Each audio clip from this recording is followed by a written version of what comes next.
હું ચાલુ કરું? Yes. Okay. A very good afternoon, ladies and gentlemen. Excuse me. Sorry, Krishna, taro video not visible. Okay. Okay. I'll start. Okay. A very good afternoon, ladies and gentlemen.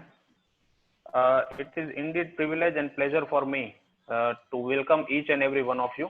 On behalf of Varacha Katargam CP Study Circle, I, C. Krishna Kumar Lathia, a very warm and heartily welcome all of you. Now, I would request to all members to put your hands for the ICI motto song. Over to Ketan Bhai.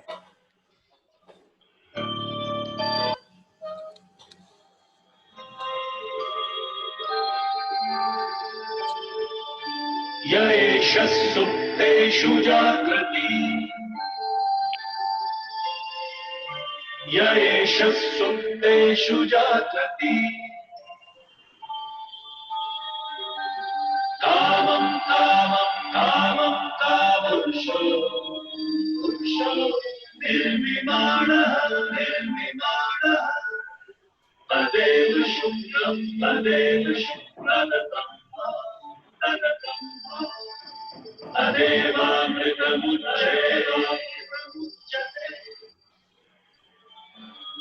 तस्मिन् लोकः शतः सर्वे तदूता कश्चन एतद्वैता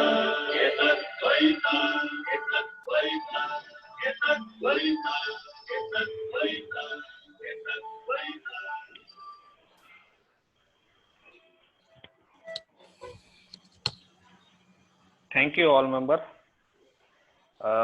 Dear members, as you know that a basic intention was to introduce section 44 AD of Income Tax Act is simplifying of Income Tax Act, compliance by the SSC. But the member now it's become very complicated provision since last 3 years about to opt under section 44 AD or not.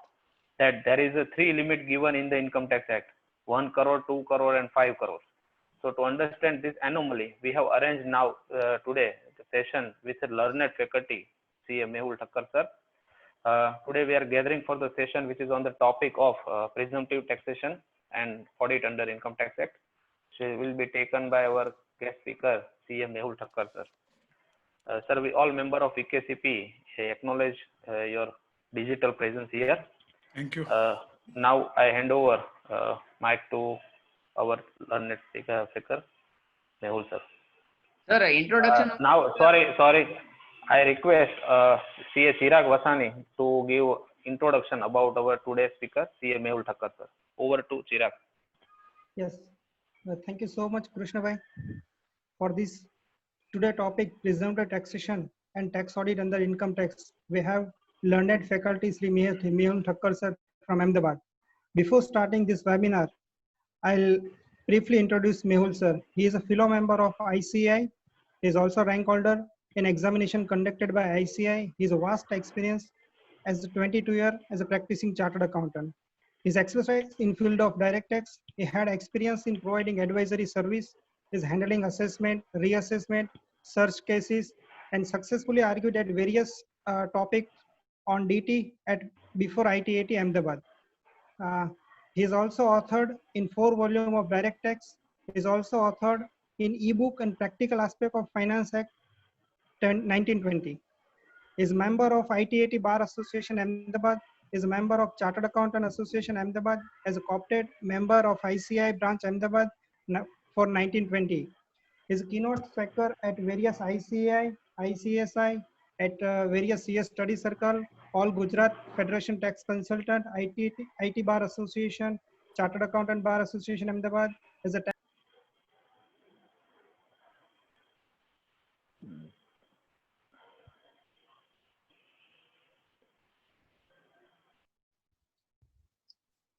of VKCPS Study Circle.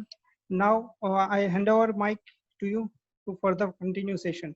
Thank you. Okay, sir. Continue. Thank you, Varacha Committee, CP Study Circle, for inviting me again and again Now, my sincere request to committee member is to at least change the topic. Topic બદલો હવે. I can handle any topic, પણ તમારી demand એ હોય છે કે અમારા ટીમની અંદર બહુ બધા યંગ મેમ્બર્સ છે અને દર વર્ષે કંઈક ને કંઈક ચેન્જીસ આવતા રહે છે, તો આ ટોપિક ઉપર જ ચર્ચા થાય. તો મારી રિક્વેસ્ટ છે કે નેક્સ્ટ ટાઈમ કંઈક ટોપિક પણ આપણે ઘણા બધા ટોપિક કરવા જેવા છે અને young members should explore that apart from the tax audit. કારણ કે tax audit is definitely our fundamental activity as a tax practitioner, as a chartered accountant. આજનો જે આપણો વિષય છે presumptive taxation and tax audit. Presumptive taxation જો એનું મૂળ જોઈએ આપણે રૂટ, તો એનું રૂટ શ્રી મનમોહન સિંહ એમણે આ presumptive taxation સિસ્ટમ ઇન્ટ્રોડ્યુસ કરેલી અને એ વખતે 44 AD નામની સેક્શન લઈ આવેલા. 44 AD ફોર સિવિલ કન્સ્ટ્રક્શન. એટલે આઈડિયા એ હતો કે જે નાના કોન્ટ્રાક્ટર છે સિવિલ કન્સ્ટ્રક્શનમાં, એ લોકો બિચારા કોન્ટ્રાક્ટના કામ પર ધ્યાન આપે કે એ ચોપડા ઉપર ધ્યાન આપે.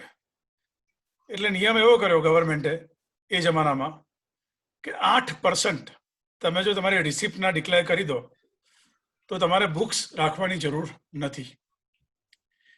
એટલે પ્રેક્ટિકલી પ્રેઝન્ટ ટેક્સેશન પોપ્યુલર થવાનું કારણ શું છે? કારણ કે એમાં ચોપડા રાખવાની જરૂર નથી.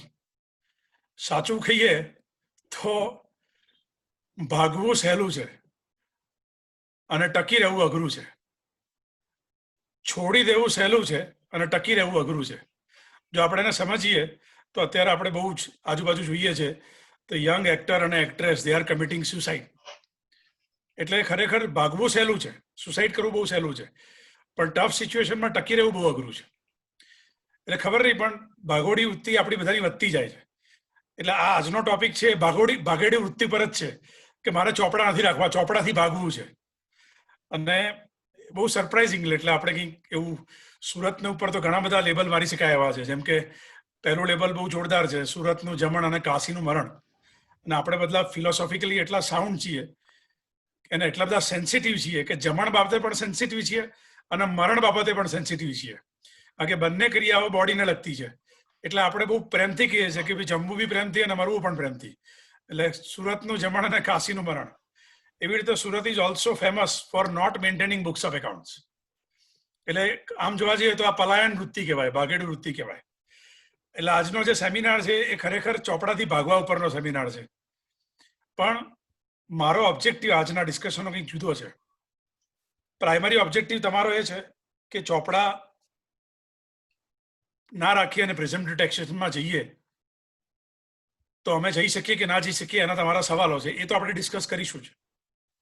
પણ બહુ મહત્વનું, હું તમારી સાથે ઓછામાં ઓછા 5 થી 7 જજમેન્ટ છેલ્લા લગભગ 10 વર્ષમાં જે આવ્યા છે ટ્રિબ્યુનલ અને હાઈકોર્ટના, એ હું ડિસ્કસ કરવાનો છું કે પ્રિઝમ્પટિવ ટેક્સેશનમાં ગયા પછી આપણે ચોપડા ના રાખીએ અને પછી શું ઇન્કમટેક્સ ઓફિસર એના સિવાયના કોઈ સવાલો પૂછી શકે? જેમ કે મેં કેટલા ખર્ચા કર્યા, જેમ કે મેં કોઈ રોકાણ કર્યું તો રોકાણના સોર્સ વિશે પૂછી શકે, જેમ કે મારા બેંક એકાઉન્ટની અંદર મારી પાસબુકની અંદર અથવા મારા બેંક સ્ટેટમેન્ટમાં કોઈ ક્રેડિટ એન્ટ્રી છે તો શું સેક્શન 68માં એસેસિંગ ઓફિસર એના પર સવાલ પૂછી શકે? અને એસેસિંગ ઓફિસરે એડિશન કરે તો એડિશન ખરેખર લિટિગેશન કર્યા પછી ટકે કે ના ટકે, એની ચર્ચા આજે આપણે ખાસ કરવાની છે. એટલે આપણે ટોટલ ડિસ્કશન છે બેઝિકલી જોવા જઈએ તો 4 પાર્ટમાં છે. પહેલો પાર્ટ છે પ્રિઝમ્પટિવ ટેક્સેશન, બીજો પાર્ટ છે એના જજમેન્ટ, ત્રીજો પાર્ટ છે ટેક્સ ઓડિટ લાવવા પાછળનો ઓબ્જેક્ટિવ શું હતો અને આજે ટેક્સ ઓડિટ ક્યાં જઈને ઊભું છે, અને ચોથો પાર્ટ છે as a practising member when we carry out tax audit કયા ક્લોઝિસ આપણે આર્ટિકલ આસિસ્ટન્ટ પર ના છોડવા જોઈએ અને આપણે જાતે ધ્યાન આપવું જોઈએ. એવા ક્લોઝિસનું એક મેં લિસ્ટ બનાવ્યું છે. એટલે we will be discussing now 4 parts. આપણે જ્યારે લાસ્ટ ટાઈમ આ સેમિનાર કર્યો તો 2019માં મેં મારું ફોલ્ડર જોયું સુરત સેમિનારનું, તો 2019માં મે મહિનામાં આ સેમિનાર કર્યો હતો. એમાં આપણે 3 પાર્ટ ડિસ્કસ કર્યા હતા. આ વખતે એક પાર્ટ નવો એડ કરીએ છીએ કે પ્રિઝમ્પટિવ ટેક્સેશનમાં ગયા પછી શું સેક્શન 68, 69, 69A, 69B, 69C એ બધી સેક્શનના એડિશન શક્ય છે અને જો એડિશન થાય તો આગળ જઈને લડ્યા પછી આપણને એમાં શું રિઝલ્ટ મળે, કોર્ટ એના પર શું કહે છે, ટ્રિબ્યુનલ એના પર શું કહે છે, એના પર આપણે ચર્ચા કરીશું. So I think you are clear about the objective of today's seminar for which I have been invited. So let us start with, I'm going to share the screen. Let us start with first of all presumptive taxation. આપણે બે પાર્ટમાં કરશું. I will read some provisions, then I will explain. So time being there will be a screen. Time being I will be available completely on the screen. So I request you to look at the screen I am going to share. I hope all are able to view the screen. Yes, sir. Yes. Now pay attention.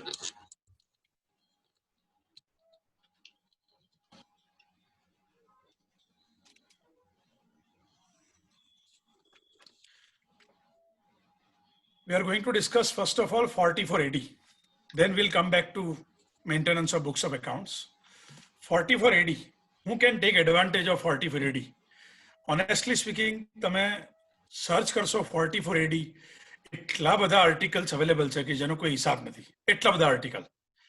અને એનામાં એ આર્ટિકલની નીચે તમે જોશો તો પેલી મધમાખીઓ ચોંટે એવી રીતે 100 થી 200 ક્વેશ્ચન હશે કે આ કેસમાં હું 44AD માં જઈ શકું કે ના જઈ શકું. આ કેસમાં એક એવો ક્વેશ્ચન મેં વાંચ્યો, બહુ ઇન્ટરેસ્ટિંગ હતો કે મારા એક ક્લાયન્ટ છે, એ લેડી ક્લાયન્ટ છે અને એ પેલા કમિશન એજન્ટનું કામ કરે છે. તો એ કમિશન એજન્ટ છે, પોસ્ટના કમિશન તરીકે કામ કરે છે. તો એ શું 44AD નો લાભ લઈ શકે? એટલે આપણને એટલું દુઃખ થાય કે કેમ લોકો ખોલીને વાંચતા નહીં હોય. તો આપણે આજે પહેલા 44AD નો લાભ કોણ લઈ શકે એ પહેલા વાંચીએ અને કોણ ના લઈ શકે એ આપણે સમજીએ. તો I am reading who are the eligible SSC. Definition of eligible SSC would mean the SSC who is a resident, individual, HUF, partnership firm. LLP is excluded. Pay attention. Limited liability partnership firm is specifically excluded. And who has not claimed deduction under 10AA and 80H to 80 RRB. So it's a very simple definition of eligible SSC. Pay attention. What it says, you should be a resident SSC compulsorily. એટલે ધ્યાન રાખો, non-resident cannot take advantage. Number 2, you should be individual HUF or a partnership firm. એટલે માત્ર 3 જણા તેનો લાભ થઈ શકે, individual, HUF અને partnership firm. મજાની વાત એ છે કે they have excluded limited liability partnership. કેમ એક્સક્લુડ કરવી પડી? કારણ કે સેક્શન 2 ની અંદર ફર્મની વ્યાખ્યા આપી છે અને ફર્મની ડેફિનેશન લખ્યું છે ફર્મ ઇન્ક્લુડ LLP. એટલે આખા ઇન્કમ ટેક્સમાં જ્યાં જ્યાં પણ ફર્મ વાંચવામાં આવે ત્યાં તમારે LLP ઇન્ક્લુડ સમજવું. પણ એક જ સેક્શન એવી છે જે છે 44AD, જ્યાં LLP ને એક્સક્લુડ કરવામાં આવી છે અને લોજિકલ છે, કારણ કે LLP એક્ટમાં તમારે બુક્સ રાખવા જ પડે. જ્યારે તમે LLP એક્ટમાં બુક રાખતા હોય તો પછી એને 44AD માં સમાવેશ કરવાની જરૂર શું છે? કે 44AD નો ઓબ્જેક્ટિવ એ છે એવા લોકોને કવર કરવા કે જેનો ચોપડા રાખવા નથી અને એમને એડહોક ઇન્કમ બતાવી અને રિટર્ન ફાઇલ કરવું છે. એટલે who can take advantage? He should be resident, he should be individual, HUF or partnership firm, and partnership firm here exclude LLP. Clear? આનો મતલબ AOP cannot take advantage. ધ્યાનથી સમજો. Association of person, body of individual cannot take advantage of this section. Company cannot take advantage of this section. LLP cannot take advantage of this section. Charitable trust, unless it is an individual, it cannot take advantage of this section 44AD. This is very, very crucial to understand first. And second, he should be resident. પાછું શું લખ્યું છે? બીજી condition ધ્યાનથી જો screen ઉપર. And he has not claimed benefit of 10AA. તો એણે SEZ ના જે સેક્શન 10AA ના બેનિફિટ છે he had not claimed, વત્તા he had not claimed 80HS to 80 RRB. એટલે 80 IA, IB, IC, ID, પછી પેલું એમ્પ્લોય વર્કમેન વાળું છે 80JAA. આવી કોઈ સેક્શનનો એણે કોઈ લાભ લીધો હોવો ના જોઈએ. તો અને તો એ સેક્શન 44AD માં એન્ટ્રી લઈ શકે. હવે એનો બિઝનેસ કયો હોવો જોઈએ? તો એનો બિઝનેસ એલિજિબલ બિઝનેસ હોવો જોઈએ. એની ડેફિનેશન છે, it can be any business. તમે સમજો, it can be any business. એક એક્સેપ્શન છે, accept પ્લાઇંગ, hiring, leasing goods carriages. તો પ્લાઇંગ, હાયરિંગ, લીઝિંગ ગુડ્સ કેરેજીસ, ટ્રાન્સપોર્ટરને છોડીને કોઈ પણ બિઝનેસ સેક્શન 44AD માં લાભ લઈ શકશે. પણ બીજી કન્ડિશન છે, બહુ જ મહત્વની કન્ડિશન છે, whose total turnover does not exceed 2 crore રૂપી. એટલે હમણાં જ જે લાઠિયા સાહેબે આપણને કીધું કે કન્ફ્યુઝન છે 1 કરોડ, 2 કરોડ, 5 કરોડ. તો ધ્યાન રાખો, જ્યાં સુધી 44AD ની વાત છે ત્યાં સુધી it can be any business. It can be any business except transport business. And છે બંનેની વચ્ચે. And turnover of business shall not exceed 2 crore. શબ્દો સાંભળજો, એની બિઝનેસ વર્ડ છે, પ્રોફેશન નથી. છતાં પણ આપણા ઉત્સાહી પ્રેક્ટિશનરોએ પ્રોફેશનને પણ 44AD નો લાભ આપ્યો ભૂતકાળમાં. એને લીધે કંટાળીને જ્યારે 2011માં એમેન્ડમેન્ટ આવ્યું, એમણે ક્લેરિફાય કર્યું. શું ક્લેરિફાય કર્યું? સ્ક્રીન પર જુઓ. ઓફિશિયલી ક્લેરિફાય કર્યું કે 44AD નો બેનિફિટ આ 3 જણને નહીં મળે. Provision of this section shall not apply. કોને નહીં મળે? જે વ્યક્તિ પ્રોફેશનમાં છે. કયા પ્રોફેશનમાં? 44AA subsection 1. હવે સવાલ આવે 44AA સબસેક્શન 1 ના પ્રોફેશન કયા? હું તમને સ્ક્રીન ઉપર બતાવું. જો 44AA1 ના પ્રોફેશનમાં કોણ આવે? તો legal, medical, engineering, architecture, accountancy, technical consultancy, interior decoration, authorise representative, film artist, company secretary અને IT પ્રોફેશન. આ લોકો 44AD નો લાભ લઈ શકે નહીં. પછી એ લોકોએ બીજું સ્પેસિફાય કર્યું, જે લોકો કમિશન બ્રોકરેજ કમાય છે. જે પેલા સવાલ હતો કે કમિશન બ્રોકરેજ વાળા 44AD માં ફોલ થાય. Answer is no. They have clearly mentioned when the law was amended by Finance Act 2011 કે આ સેક્શનનો બેનિફિટ કમિશન અને બ્રોકરેજ ઇન્કમ કમાનારને મળશે નહીં. અને થર્ડ બહુ મહત્વનો છે, જે લોકો એજન્સી બિઝનેસમાં છે, એને આ સેક્શનનો લાભ નહીં મળે. જેની પાસે ફાર્માની એજન્સી છે, સિમેન્ટની એજન્સી છે, એ લોકો 44AD માં જઈ શકશે નહીં. કારણ કે ઘણીવાર એ લોકોની ઇન્કમ 6% પણ હોતી નથી. એમનો નેટ માર્જિન ગણીને 2 થી 3% હોય છે. ટર્નઓવરનો બિઝનેસ હોય છે. એટલે એ લોકો 44AD માં આવી જ ના શકે, કારણ કે એમની ઇન્કમ ટેક્સની 44AD પ્રમાણે હોય જ નહીં, શક્ય જ નથી. એનાથી ઓછી જ હોય. અને વધારે હોય તો ખરેખર ધંધો કરવા જોઈએ એ એજન્સી વાળો, આપણા પ્રોફેશનને છોડીને. પણ નોર્મલી એમની ઇન્કમ શું હોય? ફાર્મા, સિમેન્ટ, એ બધામાં બહુ ઓછી હોય. તો હવે ફાઇનલી કન્ક્લુઝન શું આવ્યું? 44AD નો લાભ કોણ ના લઈ શકે? આપણે એની વાત કરીએ. નંબર 1, કોણ ના લઈ શકે? નોન રેસિડન્ટ ના લઈ શકે. Number 2, AOP, LLP company cannot take advantage of 44AD. Number 3, જેણે 10AA અથવા 80IA, IB, IC, ID એ બધી સેક્શનના લાભ લીધા હોય, 80JJAA, 80QQA, બરાબર છે, એવી કોઈ સેક્શનના લાભ લીધા હોય તો he cannot come to what? 44AD. એના સિવાય કોણ લાભ ના લઈ શકે? જેનું ટર્નઓવર 2 કરોડથી ઉપર છે બિઝનેસમાં, એ આનો લાભ ના લઈ શકે. જે ટ્રાન્સપોર્ટ બિઝનેસમાં છે એ 44AD માં નહીં પણ એ 44AE માં લાભ લઈ શકે. આ સેક્શનમાં લાભ ના લઈ શકે. એના સિવાય 3 જણને ના પાડી. બીજા 3 જણા કોણ? જે પ્રોફેશનમાં છે આપણા જેવા, accountancy, company secretary, legal, medical, they cannot take advantage of 44AD. હવે એમના માટે નવી સેક્શન છે 44ADA. પછી જે લોકો કમિશન બ્રોકરેજના ધંધામાં છે એ લોકો આનો લાભ ના લઈ શકે. લોજિકલ છે, કમિશન બ્રોકરેજ વાળાને 92% નફો હોય, 8% નફો ના હોય. 44AD તો 8% ની જ વાત કરે છે, એટલે એ લોકો લાભ ના લઈ શકે.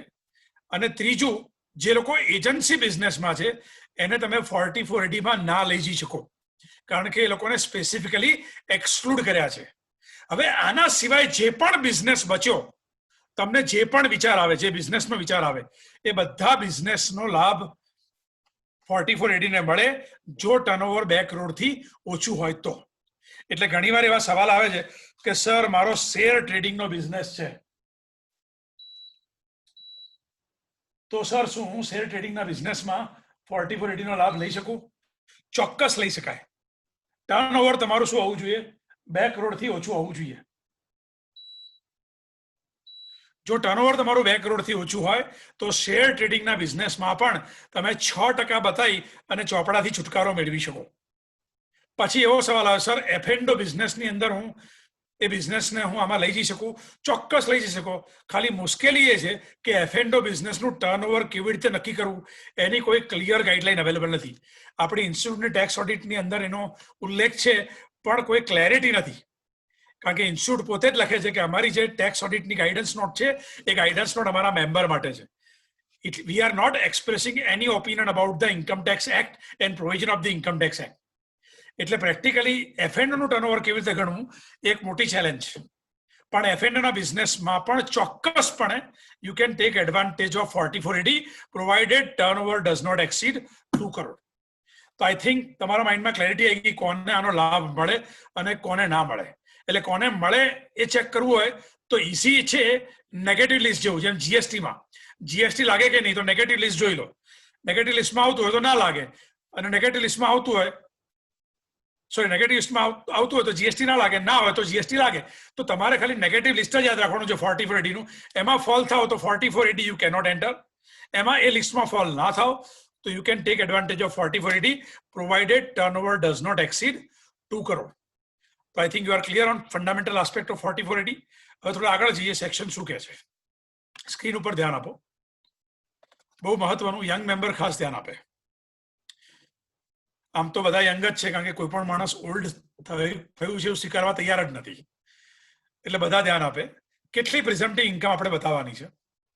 We have to declare 8% of total turnover or gross receipt or amount earned by eligible assessee from such business, whichever is higher. But 8% would be replaced by word 6%, subject to some condition. હવે મજાની વાત એ છે, what it says, screen પર ફરી કહું છું, ધ્યાન આપજો. We have to declare 8% of gross receipt or છે, વચ્ચે or છે, or amount earned by the eligible assessee, or amount earned by the eligible assessee from such business, whichever is higher. Kindly pay attention. 4480 ક્યાં એવું નથી કહેતી કે તમારે 8% બતાવવાના છે. 4480 એમ કહે છે જો તમે વધારે કમાતા હો તો તમે વધારે ઇન્કમ ઓફર કરી શકો છો. હવે સવાલ એ આવે કે સર શું મારે વધારે ઇન્કમ ઓફર કરવી જોઈએ, અને હું ના કરું તો એના કોન્સિક્વન્સીસ શું થાય? તો એના પર આપણે ચર્ચા કરીશું સેકન્ડ પાર્ટમાં. તો ફર્સ્ટ પાર્ટ આપણો મહત્વનો એ છે કે 4480 ક્યાંય એવું નથી કે તમારે 8% બતાવવું. જો તમારો 15% કમાતો હોય તો મારું અંગત તમને સજેશન છે એઝ અ પ્રેક્ટિશનર કે તમારે 15% ઇન્કમ દેખાડી દેવી જોઈએ, 8% ના બતાવવી જોઈએ. This is what my personal experience and my suggestion to all member looking to my expertise and experience at ITAT level. કે તમારો ક્લાયન્ટ વધારે કમાતો હોય તો તમારે વધારે ઇન્કમ ચોક્કસ દેખાડવી જોઈએ. કારણ કે કાયદો તમને એવું કહે છે 8% અથવા તમે જો વધારે કમાયો હોય તો તમારે વધારે ઇન્કમ રિપોર્ટ કરવી જોઈએ. હવે 8%ની જગ્યાએ 6% ક્યારે લાગુ પડશે? સ્ક્રીન ઉપર ધ્યાન આપો, બહુ ઇન્ટરેસ્ટિંગ છે. એના પર ઘણા બધા ઇશ્યુઝ છે. જો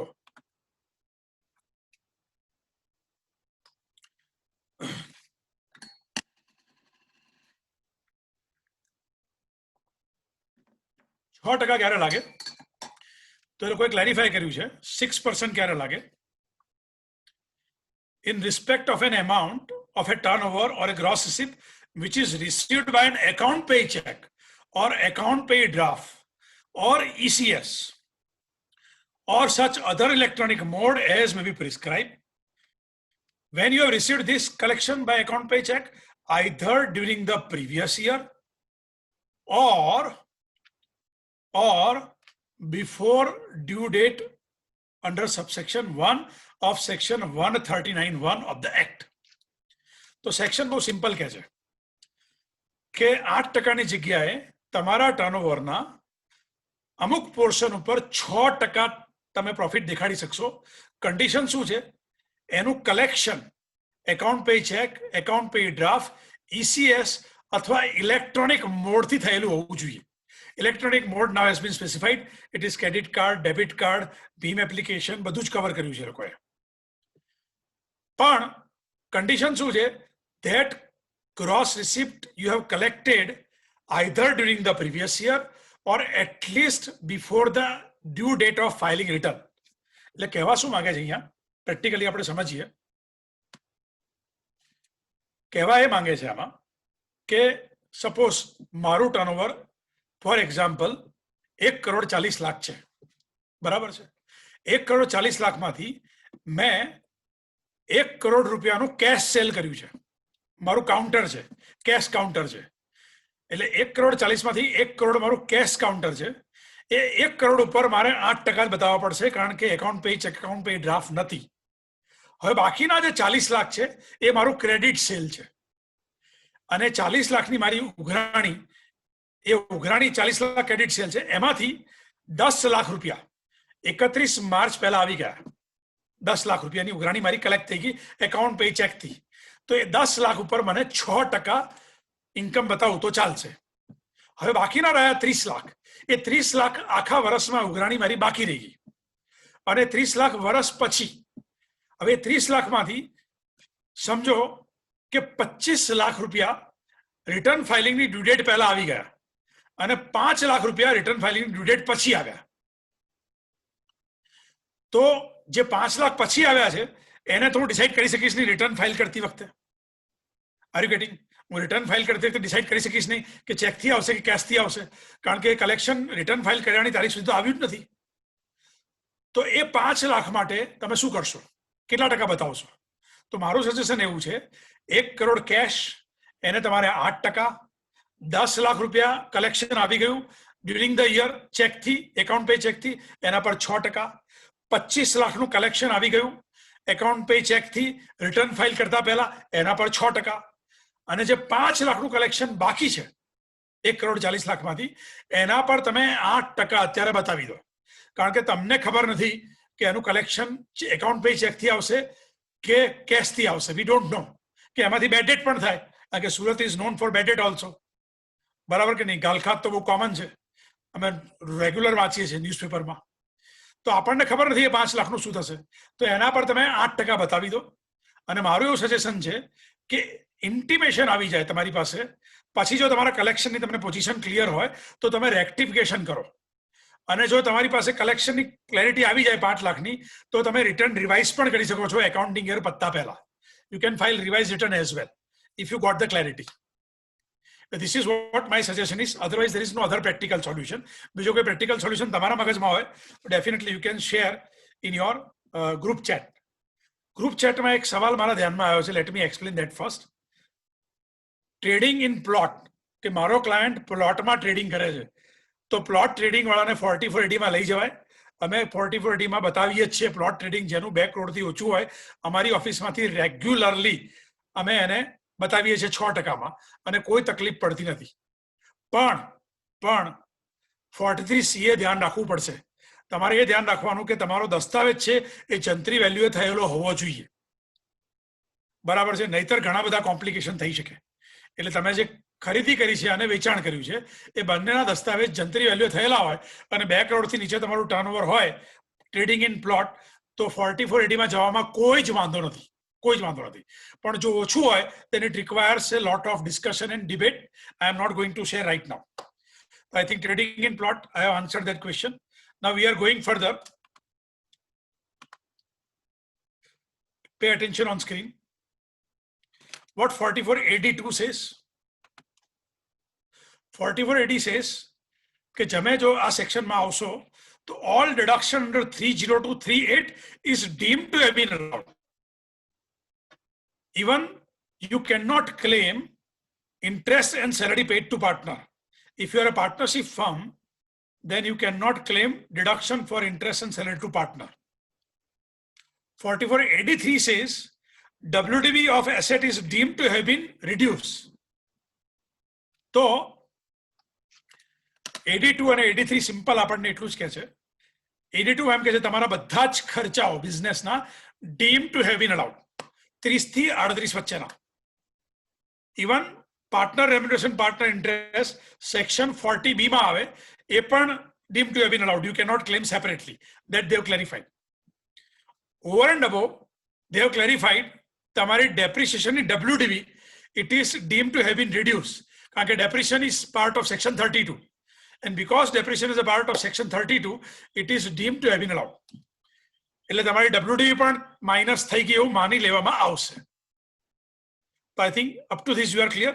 હવે બહુ જ મહત્વની સેક્શન જેના પર આપણો થોડો સમય જશે 4484. pay attention. Pay attention on screen. 4484 says where eligible SSC declares profit for any assessment year in accordance with the provision of this section. એટલે પહેલી કન્ડિશન છે he declare profit under 44AD and પછી end મૂક્યો છે એમણે and he declares profit for any 5 consecutive subsequent year. How much he declare? Lower than the 8% or 6%, then he will not be eligible to claim benefit of this section for 5 years subsequent to the assessment year relevant to the previous year in which profit has not been declared up to 8%. એક 2 minute screen પર હું આવું છું પછી તમને એક example બતાવું છું એટલે બધું જ ક્લિયર થઈ જશે. એ શું કહેવા માંગે છે? જેણે જીવનમાં 44AD નો લાભ લીધો હોય, પહેલી કન્ડિશન, તમે જીવનમાં કોઈ પણ વર્ષમાં 44AD નો લાભ લીધો તો એના પછીના 5 વર્ષ માંથી કોઈ પણ એક વર્ષમાં જો તમે ઇન્કમ 8% થી ઓછી દેખાડી તો એ વર્ષ જે વર્ષમાં તમે ઓછી દેખાડી એના પછીના 5 વર્ષ સુધી તમે 44AD નો દરવાજો ખટખટાઈ શકશો નહીં. આઈ રિપીટ, જો તમે 44AD નો લાભ લીધો હોય તો એના પછીના 5 વર્ષમાં 8% થી ઓછી ઇન્કમ દેખાડી હોય તો જે વર્ષે ઓછી ઇન્કમ દેખાડી એના પછીના 5 વર્ષ સુધી તમે 44AD નું મોઢું જોઈ શકશો નહીં. Let me explain with the help of example. Pay attention.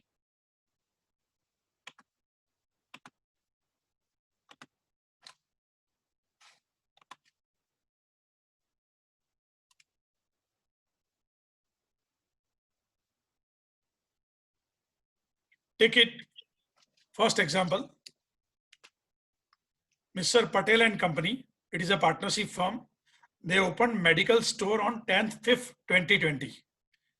They have purchased small office for rupees 45 lakh, inclusive of furniture. Furniture is of rupees 5 lakh. This is the first year of the operation. Firm would like to opt for 44AD of that.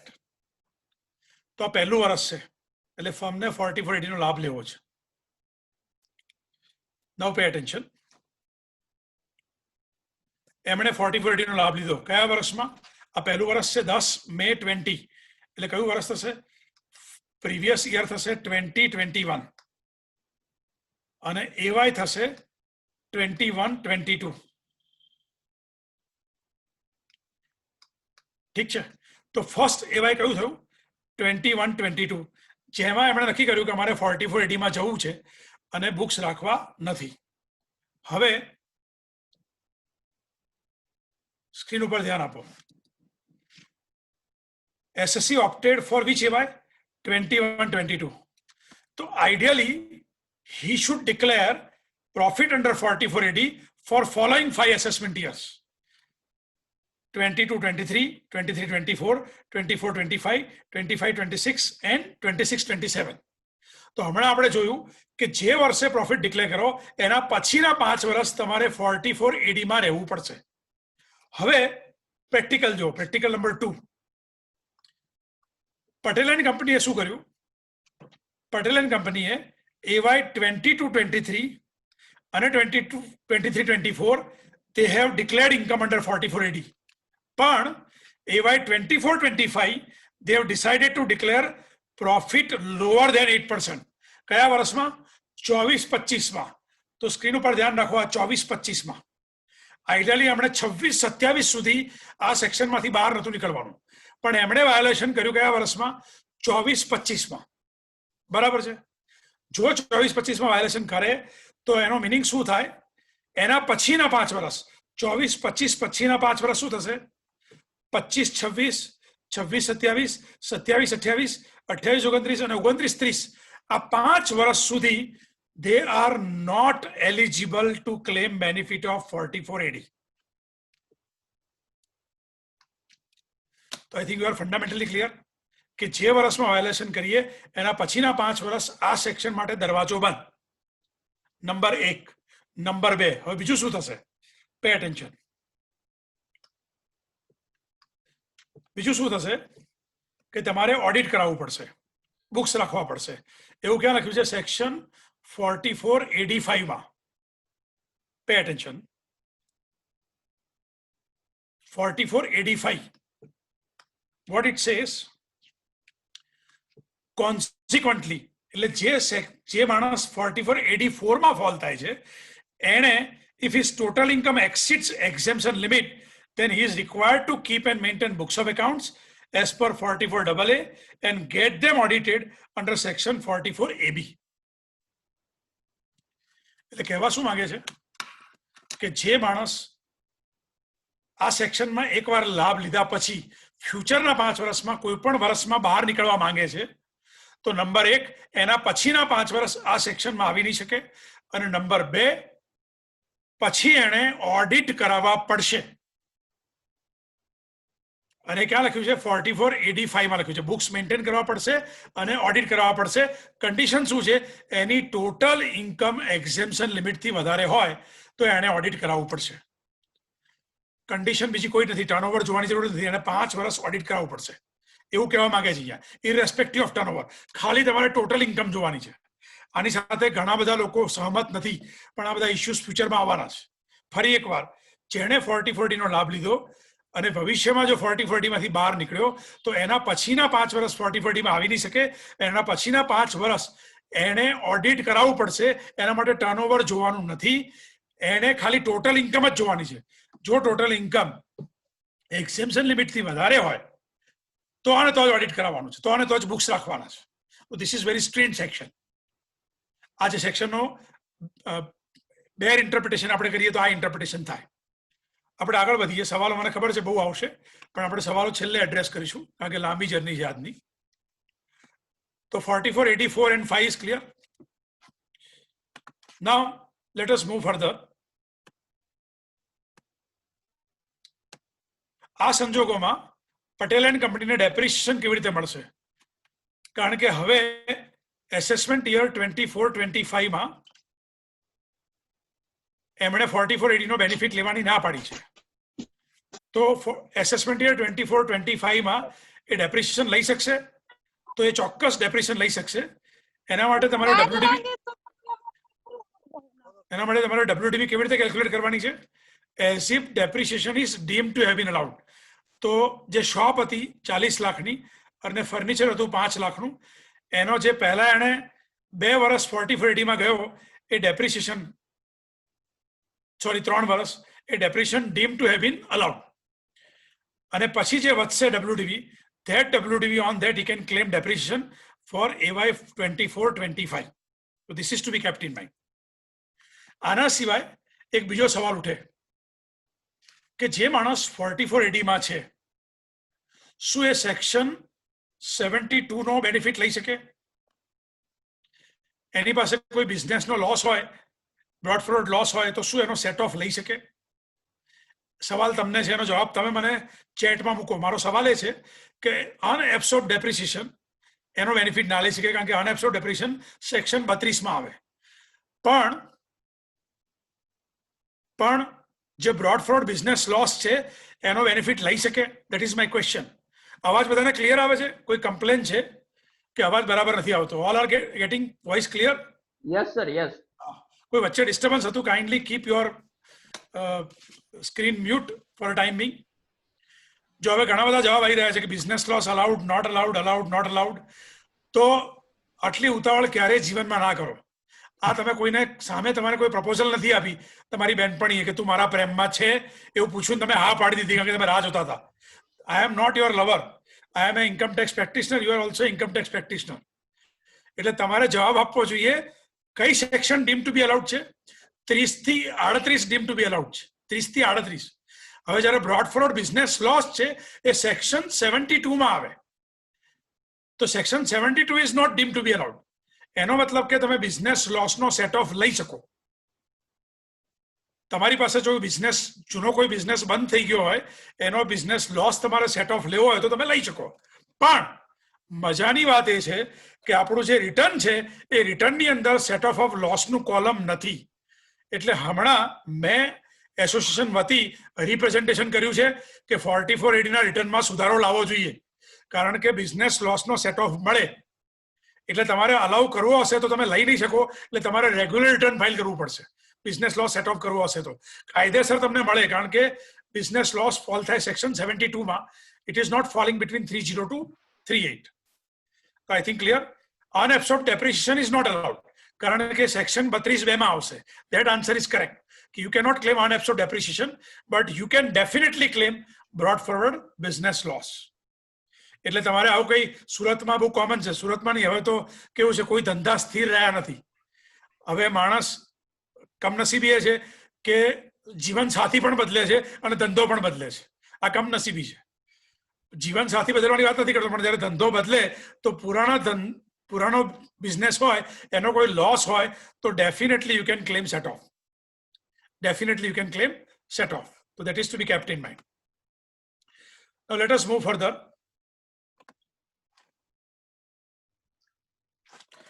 એક નાનું example છે, સંજયનું example છે. હું છે ને committee મેમ્બરને આનો એક નાનો વિડીયો શેર કરીશ. એટલે મારી રિક્વેસ્ટ છે કે તમે આનો વિડીયો જોઈ લેજો. 5 મિનિટનો વિડીયો છે. હું અત્યારે 5 મિનિટ આમાં ઇન્વેસ્ટ નથી કરતો. આ જ પ્રેક્ટિકલ મેં સ્ટુડન્ટ માટે પણ મૂક્યો છે, પણ બહુ ઇન્ટરેસ્ટિંગ પ્રેક્ટિકલ છે. પછી નેક્સ્ટ આપણે આગળ વધીએ 44A. 44A, who is the eligible SSC? Pay attention on screen. It would mean an SSC engaged in business of plying, hiring, leasing goods carriages and not owning more than 10 goods carriages at any time during the previous year. Pay attention. બહુ interesting section છે. What it says, ફરી એકવાર I think screen પર જોવું જોઈએ. I am sorry, I am sharing the screen again. It would mean an SSC. Word ધ્યાનથી જોજો. It would mean an SSC engaged in plying, hiring, leasing goods carriages. मैं निकला गड्डी लेके सनी देओल की तरह. Transportation business. હવે ઇન્ટરેસ્ટિંગ પાર્ટ એ છે, આ સેક્શનમાં every SSC can claim benefit if he is engaged in business of hiring, leasing goods carriages. Every SSC engaged in this. એટલે પ્રાઇવેટ લિમિટેડ પણ આવી ગઈ, લિમિટેડ કંપની પણ આવી ગઈ, ઇન્ડિવિજ્યુઅલ પણ આવી ગયું, HUF પણ આવી ગયું, LLP પણ આવી ગઈ, ફર્મ પણ આવી ગયું. કારણ કે they have not put any restriction. Restriction is there. What is the restriction? એની પાસે આખા વર્ષમાં કોઈ પણ સમયે આપણે એની બોચી પકડીને પૂછીએ તારી પાસે કેટલી ટ્રક છે, તો 10 થી વધારે ટ્રક હોવી જોઈએ નહીં. At any point of time during the previous year, he should not own more than 10 goods carriages. Is it clear? એટલે તમારે બહુ જ ધ્યાન રાખવું પડે. આ સેક્શનનો બેનિફિટ લેવો હોય તો ક્લાયન્ટનો તમારે આ રેકોર્ડ મંગાવી લેવો પડે એલિજિબિલિટી માટે. ઊંધું ગાલીને એના પર વિશ્વાસ ના મૂકવો. ખાસ કરીને એવો ક્લાયન્ટ કે જે દર વર્ષે એકાદ બે ટ્રક વેચતો હોય અને એકાદ બે ખરીદતો હોય. એને એવું કહેવાનું કે ગાડીના નંબર સાથે મોકલી આપ, ખરીદી કેટલી ને વેચી કેટલી. કેમ? કારણ કે જે વેચી હોય એ જેટલા મહિના રહી હોય એટલા મહિનાની તમારે ઇન્કમ દેખાડવી પડશે. એટલે મહેરબાની કરીને ક્લાયન્ટના હાથે સહી કરીને કાગળ મંગાવો. આપણે ખાલી ફોન પર પૂછીને 5 ટ્રક છે અને ગુણ્યા આટલા એમ કહીને રિટર્ન ફાઇલ કરવું નહીં. This is my suggestion to every practicing member. You must collect proper information from the client before filing return of this category. હવે આગળ જોઈએ.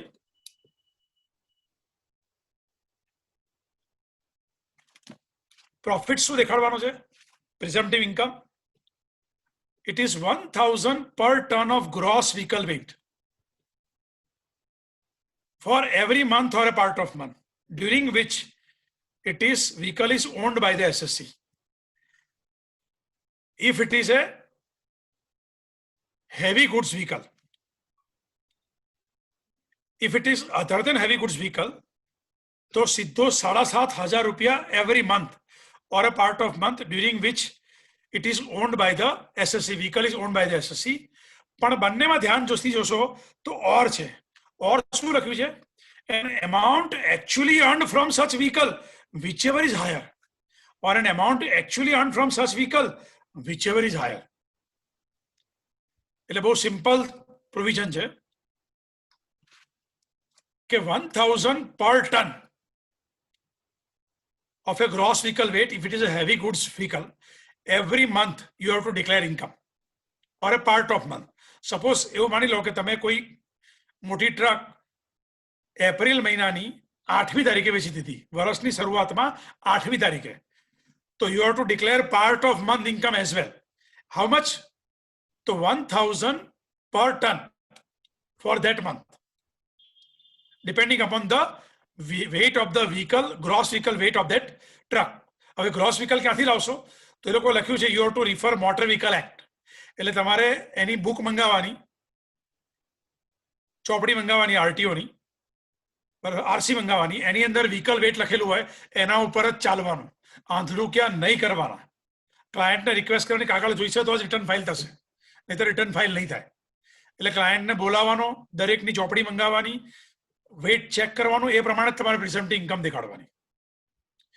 પછી બીજી બહુ મહત્વની વાત છે કે 44A ને ટર્નઓવર સાથે કોઈ લેવા દેવા નથી. This is amazing. I repeat, 44A ને ટર્નઓવર તમારું 2 કરોડથી ઉપર જાય, કરોડથી ઉપર જાય, 3 કરોડથી ઉપર જાય, એની સાથે કોઈ લેવા દેવા નથી. માત્ર ને માત્ર તમારી પાસે 10 કે એનાથી ઓછી ટ્રક હોવી જોઈએ, બસ. This is the only requirement. This is to be kept in mind. તમારું ટર્નઓવર 2 કરોડ 25 લાખ થાય તો પણ ચિંતા કરવાની. Oh, there is a question from Sanjay Gajera. So I am answering that. I have just seen that question. He should not worry. He should simply go for 44A. No need to maintain books of account. No need to get even audited, even though turnover exceed 2 crore. So this is to be kept in mind. કે 44A ને turnover સાથે લેવા દેવા નથી, એને number of truck સાથે લેવા દેવા છે. અને એ પણ કઈ, ધ્યાનથી સ્ક્રીન ઉપર જુઓ, એ પણ કઈ ઓનરશિપની વાત કરે છે. નોટ ઓનિંગ મોર દેન 10. મેં બ્લુ માર્ક કર્યું હમણાં. નોટ ઓનિંગ મોર દેન 10. તો હવે સવાલ એ થાય કે મારી પાસે હાયર પરચેસ પર લીધેલી ટ્રક છે એચપી ઉપર. જ્યારે હું હાયર પરચેસ ઉપર હું ટ્રક લઈશ તો જ્યારે એના બધા હપ્તા ચૂકવીશ પછી જ મારી ઓનરશિપ એસ્ટાબ્લિશ થશે. તો સવાલ એ આવે છે કે જે ટ્રક મારી એચપી પર ચાલતી હોય, હાયર પરચેસ પર ચાલતી હોય, અને એના ઇન્સ્ટોલમેન્ટ ચૂકવવાના બાકી હોય, તો એની મારી ઓનરશિપ ગણાય કે ના ગણાય? That is a big question. એને 10 ટ્રકની ઓનરશિપમાં મારે ગણવાનું કે નહીં ગણવાનું? તો let S see what loss is. Pay attention on screen.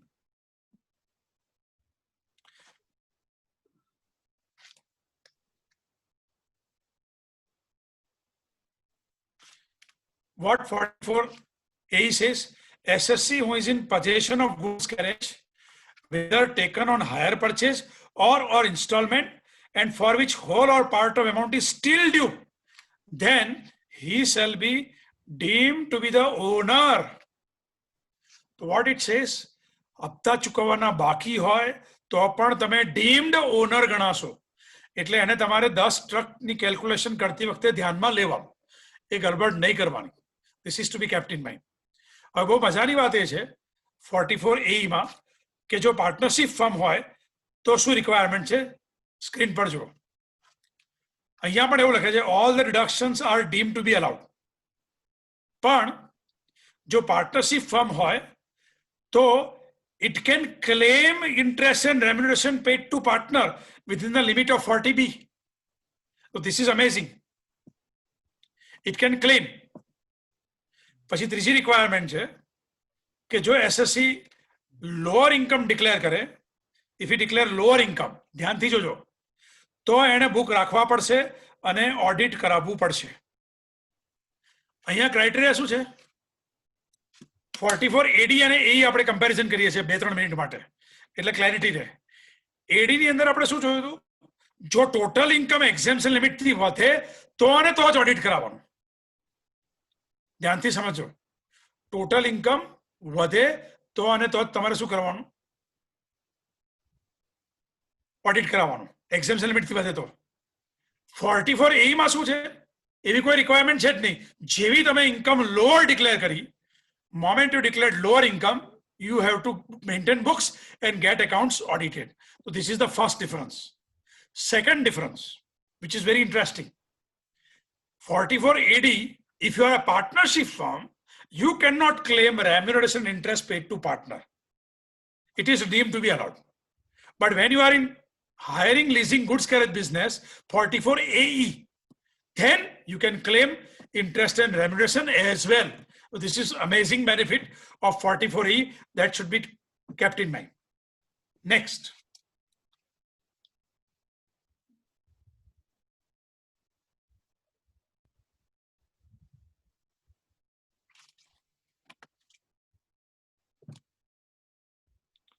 Next section આપણા બધા માટે છે 44 ADA. Presumptive taxation for SSC engaged in specified profession. Specified profession already we have gone through.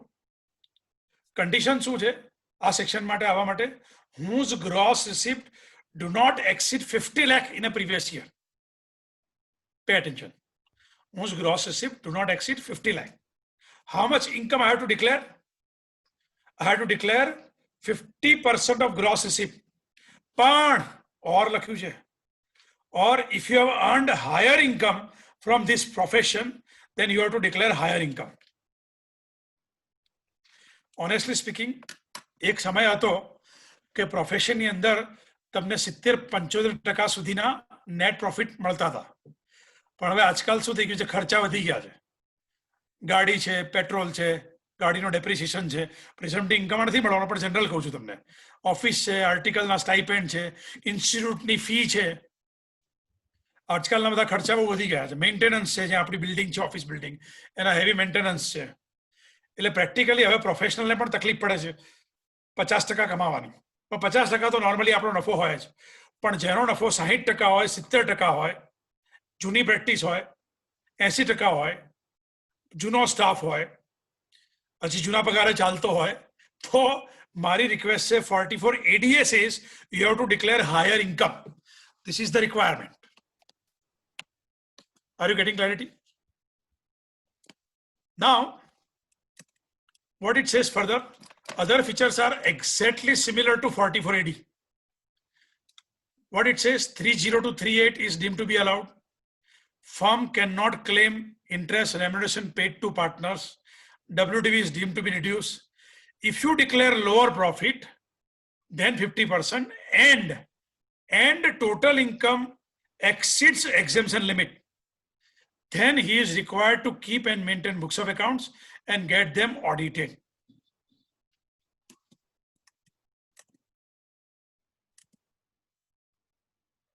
So what it says, I'm sorry I failed to share. What it says, 44 AD નો જ provision છે, પણ 5 વર્ષનું લોકિન નથી. એ તમારે જે વર્ષે 44 ADA માં જવું હોય જઈ શકો, બીજા વર્ષે તમારે એક્ઝિટ લેવી હોય તો લઈ શકો. જે વર્ષે તમે લોઅર ઇન્કમ દેખાડશો એ વખતે તમારી ટોટલ ઇન્કમ જોવાની. જો ટોટલ ઇન્કમ એક્ઝેમ્પશન લિમિટથી વધારે થતી હોય તો અને તો જ તમારે શું કરવાનું છે? ઓડિટ કરવાનું છે. અને તો જ તમારે બુક્સ રાખવાના છે. એક્ઝામ્પલ તરીકે લઈએ આપણે એક કામ કરીએ, ટેક્સ ઓડિટને થોડી વાર રહીને જ લઈએ આપણે. ટેક્સ ઓડિટમાં ના પડીએ હમણાં. હવે હું પેલા જજમેન્ટ ઉપર આવું છું.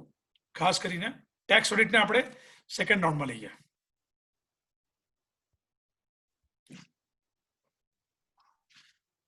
Now we are going for phase 2.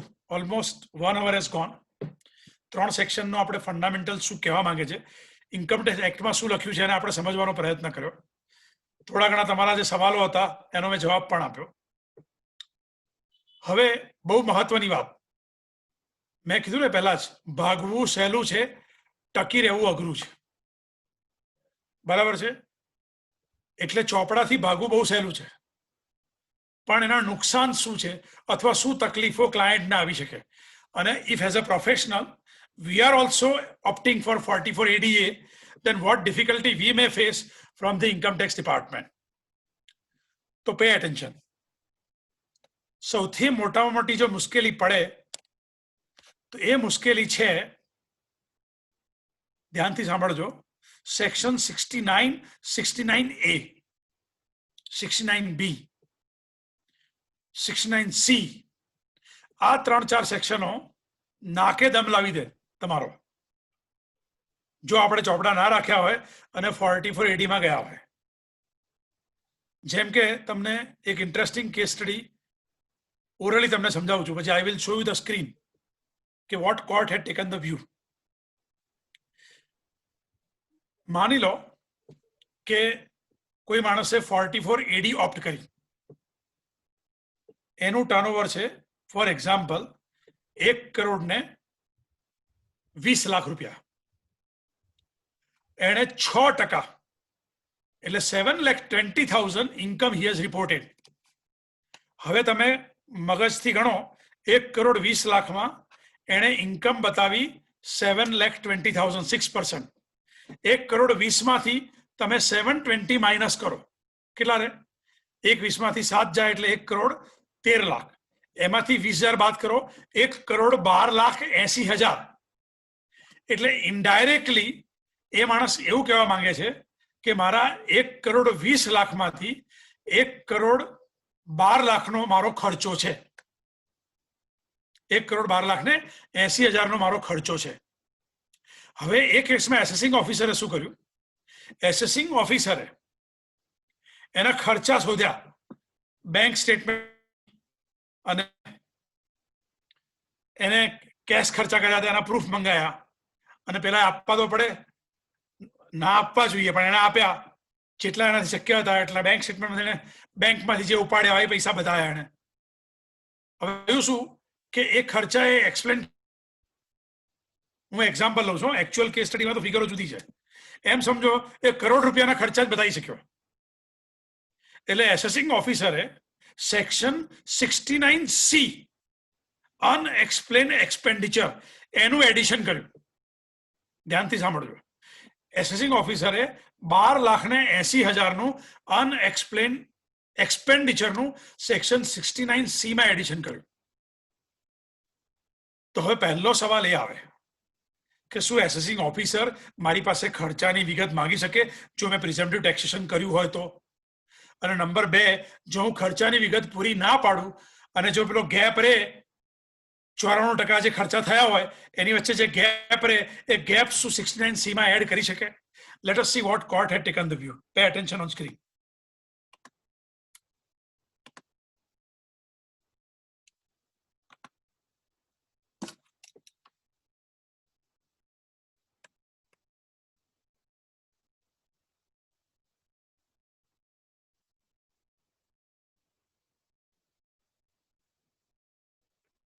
I'm discussing very few case studies. There are many. પછી આપણી પાસે છેલ્લે સમય રહેશે તો ફરી પાછી આના પર ચર્ચા કરીશું. હા, જો આ જજમેન્ટ છે ચંડીગઢ બેન્ચનું, બહુ સરસ જજમેન્ટ છે, આપણા માટે કામનું જજમેન્ટ છે.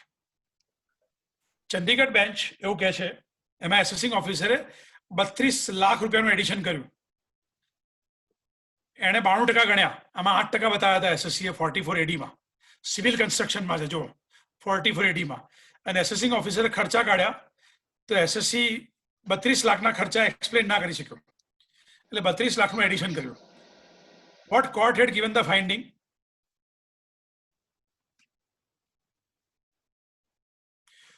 કોર્ટે બહુ સરસ ઇન્ટરપ્રિટેશન કર્યું. કોર્ટ એવું કહે છે કે if income component is estimated, how expenditure component on the basis of said income can be considered to have been actually incurred. Further, court says, I'll explain in Gujarati, it is a fact on record that SSC had not maintained books of account, and that's why he opted for 44AD. Section does not put obligation on SSC to maintain books of account. Now, he cannot be punished for not maintaining the same. મારી request છે જે committee member છે screen ઉપર કોઈ લીટા ના કરે, screen ઉપર touch screen ના કરે, કારણ કે તમે ટચ સ્ક્રીન કરો છો તો મારી સ્ક્રીન ડિસ્ટર્બ થઈ રહી છે. Committee member, there is a request, don't. Sir, હા, it is not from our side, sir. ના ના, મારી સાઈડથી નથી, આ મારી પાસે કલર નથી. Okay. એવું છે, મારે ત્યાં થાય જ નહીં. આવો પ્રોબ્લેમ મારે આવેલો છે એટલે હું કહી રહ્યો છું. Okay, sir. Okay. એક મેમ્બરનો છે ને સીએ એસોસિએશનમાં આવો થયેલો. બરાબર, હવે આગળ જોઈએ આપણે. પછી બહુ મહત્વનું છે, છતાંય કમિશનરે આર્ગ્યુમેન્ટ કરી ટ્રિબ્યુનલમાં કે 69C તો લાગવી જ જોઈએ. હવે કોર્ટે 69C વાંચી. 69C માં શું લખ્યું છે? Can SSC has incurred expenditure and he offers no explanation. શું લખે છે 69C? SSC has incurred expenditure. હવે કોર્ટ ઇન્ટરપ્રિટ કરી રહી છે. ક્રુશિયલ વર્ડ એ છે કે એની financial year SSC has incurred expenditure. પણ કોર્ટ એમ કહે છે કે જેને 44AD માં ઇન્કમ દેખાડી હોય, કેન વી સે he has incurred expenditure? કારણ કે કોર્ટે ઉપર શું નોંધ્યું હમણાં જુઓ. કોર્ટ એમ કહે છે when income is estimated, how expenditure is said to have been actually incurred. So this is wonderful interpretation done by a court. Pay attention. This is wonderful interpretation. Court એમ કહે છે કે એસએસસીએ 44AD માં ઓપ કર્યું છે, ઇન્કમ એસ્ટિમેટ કરી છે, એને ચોપડા રાખવાની જરૂર નથી, અને છતાં પણ તમે એવું માની લો છો કે એણે 8% બતાવ્યા એટલે એને 92% ખર્ચો કર્યો હશે, અને 92% ખર્ચાનો ખુલાસો નથી આપતો એટલે તમે ડિફરન્સ એડ કરો છો. કોર્ટે કહે છે તમે 69C ક્યારે એપ્લાય કરી શકો? If SSC has incurred expenditure. In this case SSC has not incurred expenditure. You can't say that income is estimated, that's why expenditure is deemed to have been incurred. It is not actually incurred. It might have been incurred, might not have been incurred. એટલે કોર્ટનું એવું કેવું છે કે આ SSC નો ખર્ચો 92% થી વધારે પણ હોઈ શકે, ઓછો પણ હોઈ શકે, પણ તમે જ્યારે એમ કહો છો કે તમે એસ્ટિમેટ કરો ઇન્કમ, તો you cannot say SSC has incurred expenditure. And court આગળ લખે છે expenditure is deemed to have been allowed. If it is deemed to have been allowed, then there is no need for asking for explanation. એટલે in short conclusion એ છે કે assessing officer એક્સપેન્ડિચરનો ખુલાસો માંગે, તમે ના આપી શકો પૂરેપૂરો તો ચિંતા કરવાની જરૂર નથી. એ એડ કરશે તો પણ ટ્રિબ્યુનલ એને 0 કરી કાઢશે, કારણ કે એસેસિંગ ઓફિસર 69C માં જઈ શકે નહીં, કારણ કે that expenditure is deemed to have been incurred. Which is deemed to have been incurred? How can I give the proof? તમે જ માની લીધું છે deemed to have been incurred. અને 69C ક્યારે લાગે? If it is actually incurred and you are not able to give the source. So this is one of the wonderful judgment of a court. Now pay attention. It is beneficial judgment.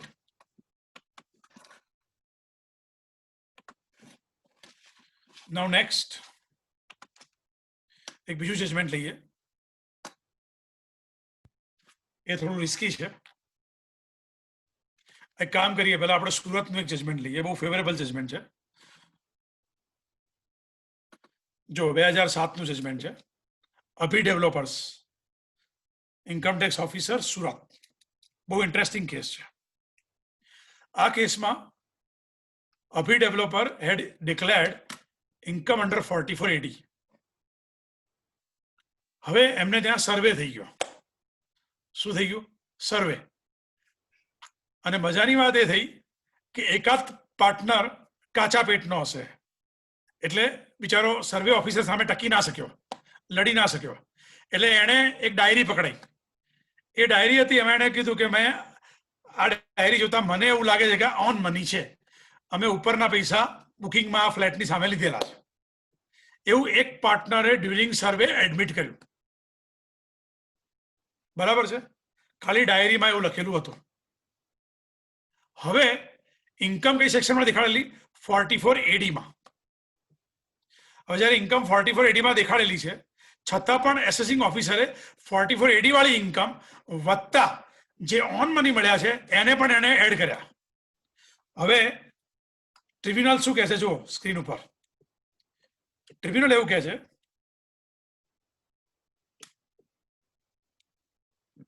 કે SSC file return under 44AD declaring 9.56% of total consideration. You made the addition of one money. Court says addition is not warranted. Why? Because SSC has already declared 8% on total sales, including on money. Sorry, 8% on total sale. And second, બહુ મહત્વનું છે. There is no evidence on record to make, on material on record to make the addition of one money.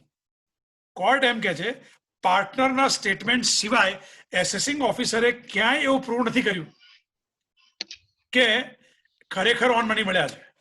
હવે એનું કારણ શું? આવું કેમ? તમે એમ કહો ડાયરી તો મળી સર અને પાર્ટનરે એડમિટ કર્યું છે, તો ધ્યાનથી સમજજો. જ્યારે પણ સર્વેની અંદર સ્ટેટમેન્ટ લેવામાં આવે એ સર્વેના સ્ટેટમેન્ટને એવિડન્સ ગણવામાં આવતા નથી એવા સુપ્રીમ કોર્ટના ચુકાદા છે. ફરી એકવાર, જ્યારે પણ સર્વે વખતે સ્ટેટમેન્ટ લેવામાં આવે તો એના જે સ્ટેટમેન્ટ છે એને ક્યારે પણ એવિડન્સ ગણાતા નથી. જો એ રેડ વખતે લેવામાં આવ્યું હોય, સર્ચ વખતે લેવામાં આવ્યું હોય તો અને તો જ એને એવિડન્સ ગણવામાં આવે છે. એટલે કોર્ટે એવું લખ્યું, સુરત ટ્રિબ્યુનલે, કે આ કેસમાં ઓન મની મળ્યા છે એવું ખાલી પાર્ટનર કહે છે પણ બીજો કોઈ એવિડન્સ મળ્યો નથી. એમણે કસ્ટમર સાથે ક્રોસ કન્ફર્મ કર્યું નથી. એટલે in the absence of this ખાલી પાર્ટનર ઉપર દબાણ લાવીને આ સ્ટેટમેન્ટ આપેલું એવું અમને લાગે છે. એટલે આના આધારે કોઈ એડિશન થઈ શકે નહીં અને એસએસસીએ ઓલરેડી 44AD માં ઇન્કમ દેખાડેલી છે. એટલે બુક્સ રાખવાની એમની કોઈ જવાબદારી નથી. તો this is one of the wonderful judgement of Surat tribunal. હવે એક ત્રીજું જજમેન્ટ છે, થોડું ડરાવનું જજમેન્ટ છે, અલ્હાબાદ હાઈકોર્ટનું. એને એક્સપ્લેન કરીએ પછી આપણે આગળ ટેક્સ ઓડિટ તરફ જઈએ. ઘણા બધા જજમેન્ટ છે, આમ તો 20-25 જજમેન્ટ છે આના ઉપર. અલ્હાબાદ હાઈકોર્ટ બહુ ઇન્ટરેસ્ટિંગ મેટર છે, તિવારી એન્ડ કંપની. હવે before I read this, pay attention.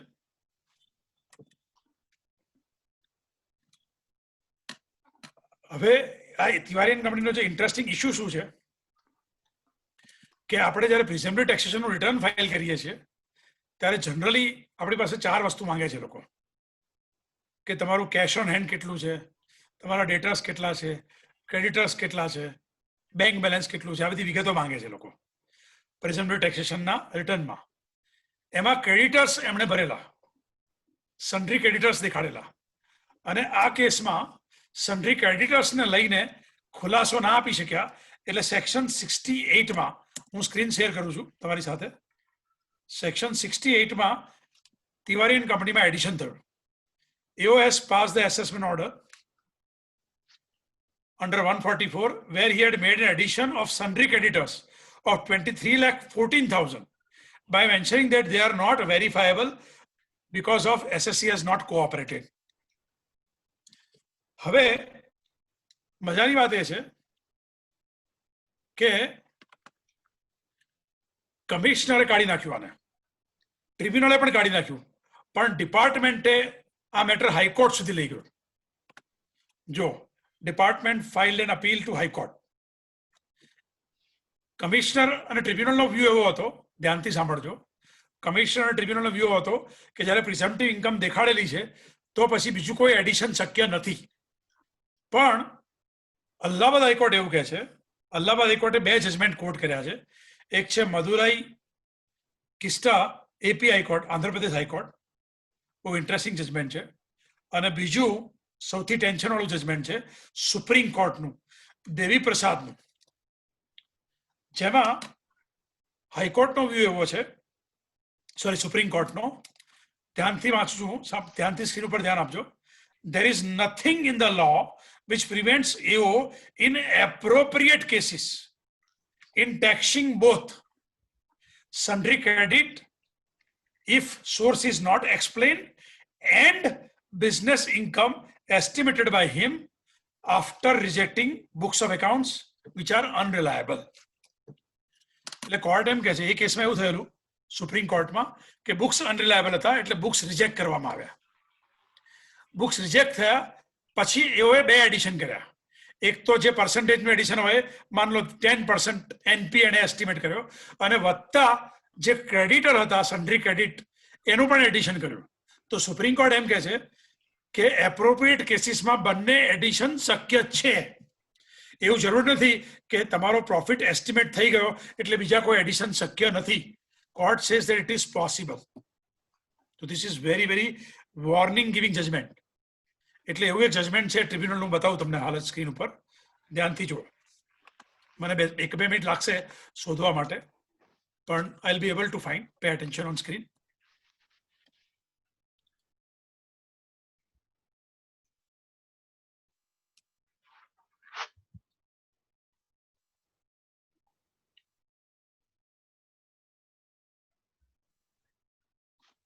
હા, આ જજમેન્ટ બહુ સરસ છે.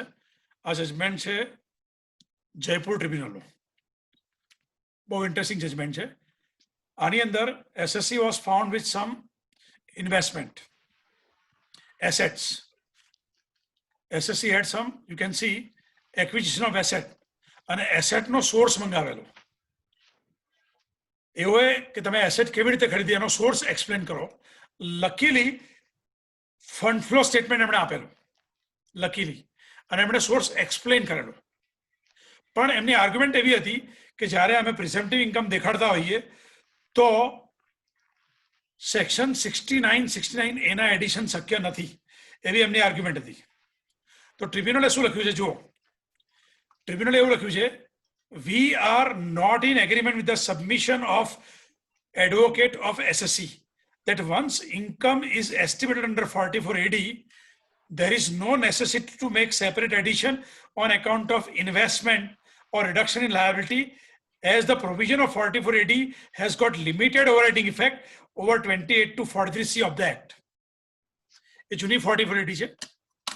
તો ધ્યાનથી સાંભળો એ શું કહેવા માંગે છે. ટ્રિબ્યુનલ એવું કહે છે, જયપુર ટ્રિબ્યુનલ, કે અમે ટેક્સ પેયરના સીએ અથવા એડવોકેટથી સહમત નથી કે 44AD માં આવી ગયા એટલે ઇન્વેસ્ટમેન્ટનો સોર્સ ના પૂછી શકે. We don't agree. પૂછી જ શકે. અને જો એસએસસી ઇન્વેસ્ટમેન્ટનો સોર્સ એક્સપ્લેન ના કરી શકે તો એનું એડિશન થાય જ. અને કોર્ટ એમ કે છે આ કેસમાં અમે એડિશન એટલા માટે નથી કરતા કે એસએસસીએ ફંડ ફ્લો સ્ટેટમેન્ટ આપ્યો છે અને ફંડ ફ્લો સ્ટેટમેન્ટથી એક્સપ્લેન કર્યું છે કે આ મિલકત એણે કેવી રીતે ખરીદી, અને એ એક્સપ્લેનેશન કમિશનર અપીલે માન્ય રાખ્યું છે, એટલે અમે એડિશન નથી કરતા. પણ જો એણે ફંડ ફ્લો સ્ટેટમેન્ટ ના આપ્યું હોત, જો એણે ખુલાસો ના આપ્યો હોત, તો કોઈ પણ ઇન્વેસ્ટમેન્ટ થયું હોત એનો સોર્સ જો એક્સપ્લેન ના કરી શકે તો સેક્શન 69 એમાં એડિશન શક્ય છે. This is another judgement of a tribunal over and above the Allahabad High Court judgment. So these are the warning judgment for the professionals. એટલે તમારે એનું ખાસ ધ્યાન રાખવું જોઈએ.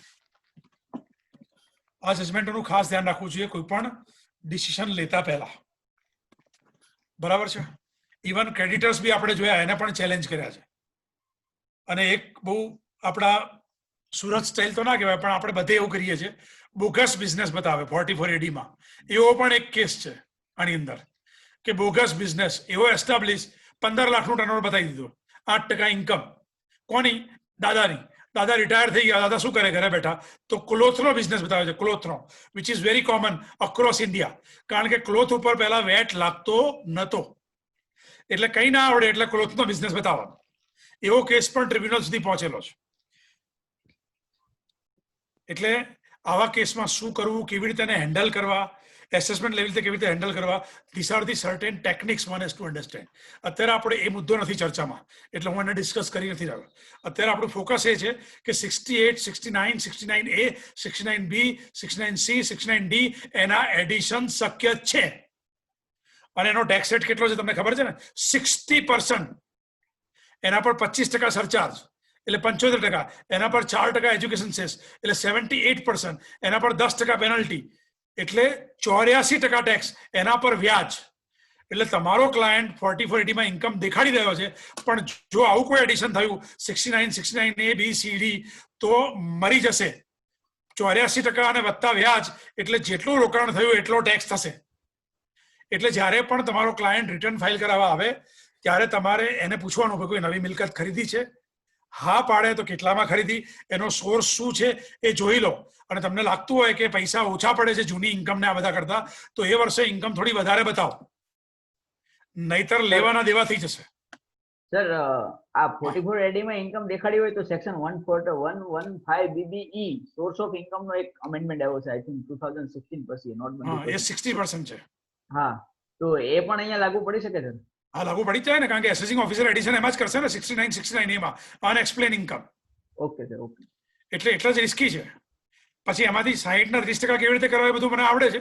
અત્યારે લાંબી એના પર ચર્ચા નથી કરતા, પણ કહેવાનો મતલબ એ છે કે તમારે પહેલા ધ્યાન રાખવું પડશે કે એવો તો 60% લગાડશે, પછી આપણે એક્સપ્લેન કરવું પડશે કે 60% ના ગણાય કારણ કે અમારી બિઝનેસ ઇન્કમ જ હોઈ શકે, એટલે તમે મને રેગ્યુલર ઇન્કમ પર ટેક્સ કરો, કારણ કે હું કમાયો શેમાંથી હોઈશ. પણ છતાં પણ રિસ્ક છે. હજી આગળ જઈને ટ્રિબ્યુનલના પર શું વ્યૂ લે છે એ ખબર નથી. ઘણી બધી મેટ્રો ટ્રિબ્યુનલમાં અત્યારે અટકેલી પડી છે, અમદાવાદ ટ્રિબ્યુનલમાં અને સુરત ટ્રિબ્યુનલમાં પણ હશે જ. So I am ending second part. First part we have discussed applicability of presumptive taxation and benefits. Second part we have discussed what are the difficulties our client may face if we will go for presumptive taxation. હવે આપણે જઈ રહ્યા છીએ tax audit તરફ, 44AB. Pay attention on screen.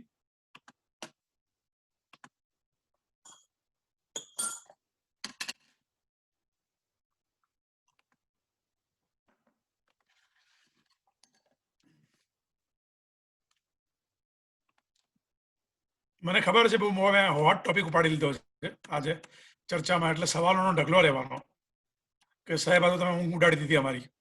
તમારી ઊંઘ ઉડાડવાની જરૂર નથી, તમે ક્લાયન્ટની ઊંઘ ઉડાડો. નવા ઇન્વેસ્ટમેન્ટ કરતો હોય તો તમને ધ્યાનમાં રાખે, અને જેમ ઇન્વેસ્ટમેન્ટ વધારે કરે એમ તમે તમારી ફી વધારો. Now pay attention. Tax audit 44AB. Tax audit 5 ક્લોઝીસમાં ટેક્સ ઓડિટ થાય, એ સમજવા બહુ જરૂરી છે.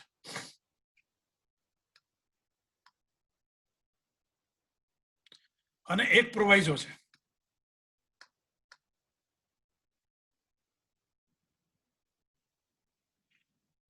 પહેલું છે, every person carrying on business, if his total sales turnover or gross receipt in a business exceeds 1 crore rupee. એટલે પહેલું ઓડિટ છે બિઝનેસમેન માટે. if turnover exceed 1 crore rupee તો એને ઓડિટ કરાવવું પડે.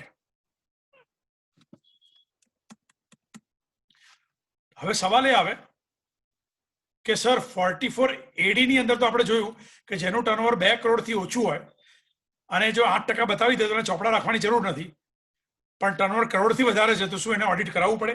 જેમ કે એક્ઝામ્પલ લઈએ,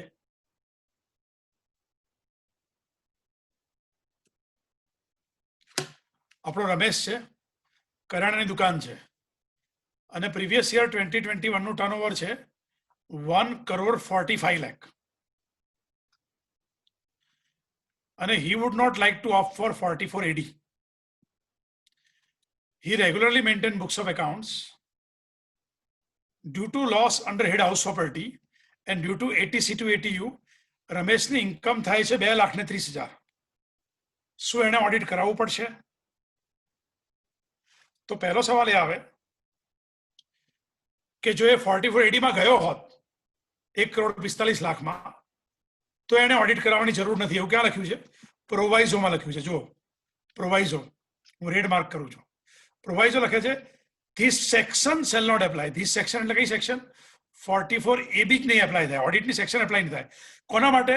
person who declare profits and gains in a previous year in accordance with 44AD1 and his total sales or turnover in a business does not exceed 2 crore.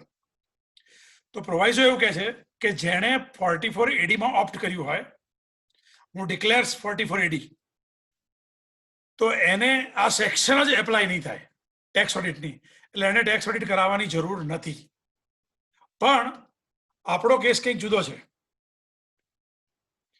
Ramesh છે, આ Ramesh 44AD માં ઓપ્ટ કરવા માંગતો નથી.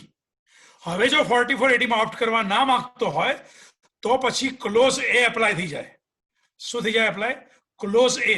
ક્લોઝ એ શું કહે છે? ટર્નઓવર 1 કરોડથી વધારે હોય તો તમારે ઓડિટ કરાવવું પડે.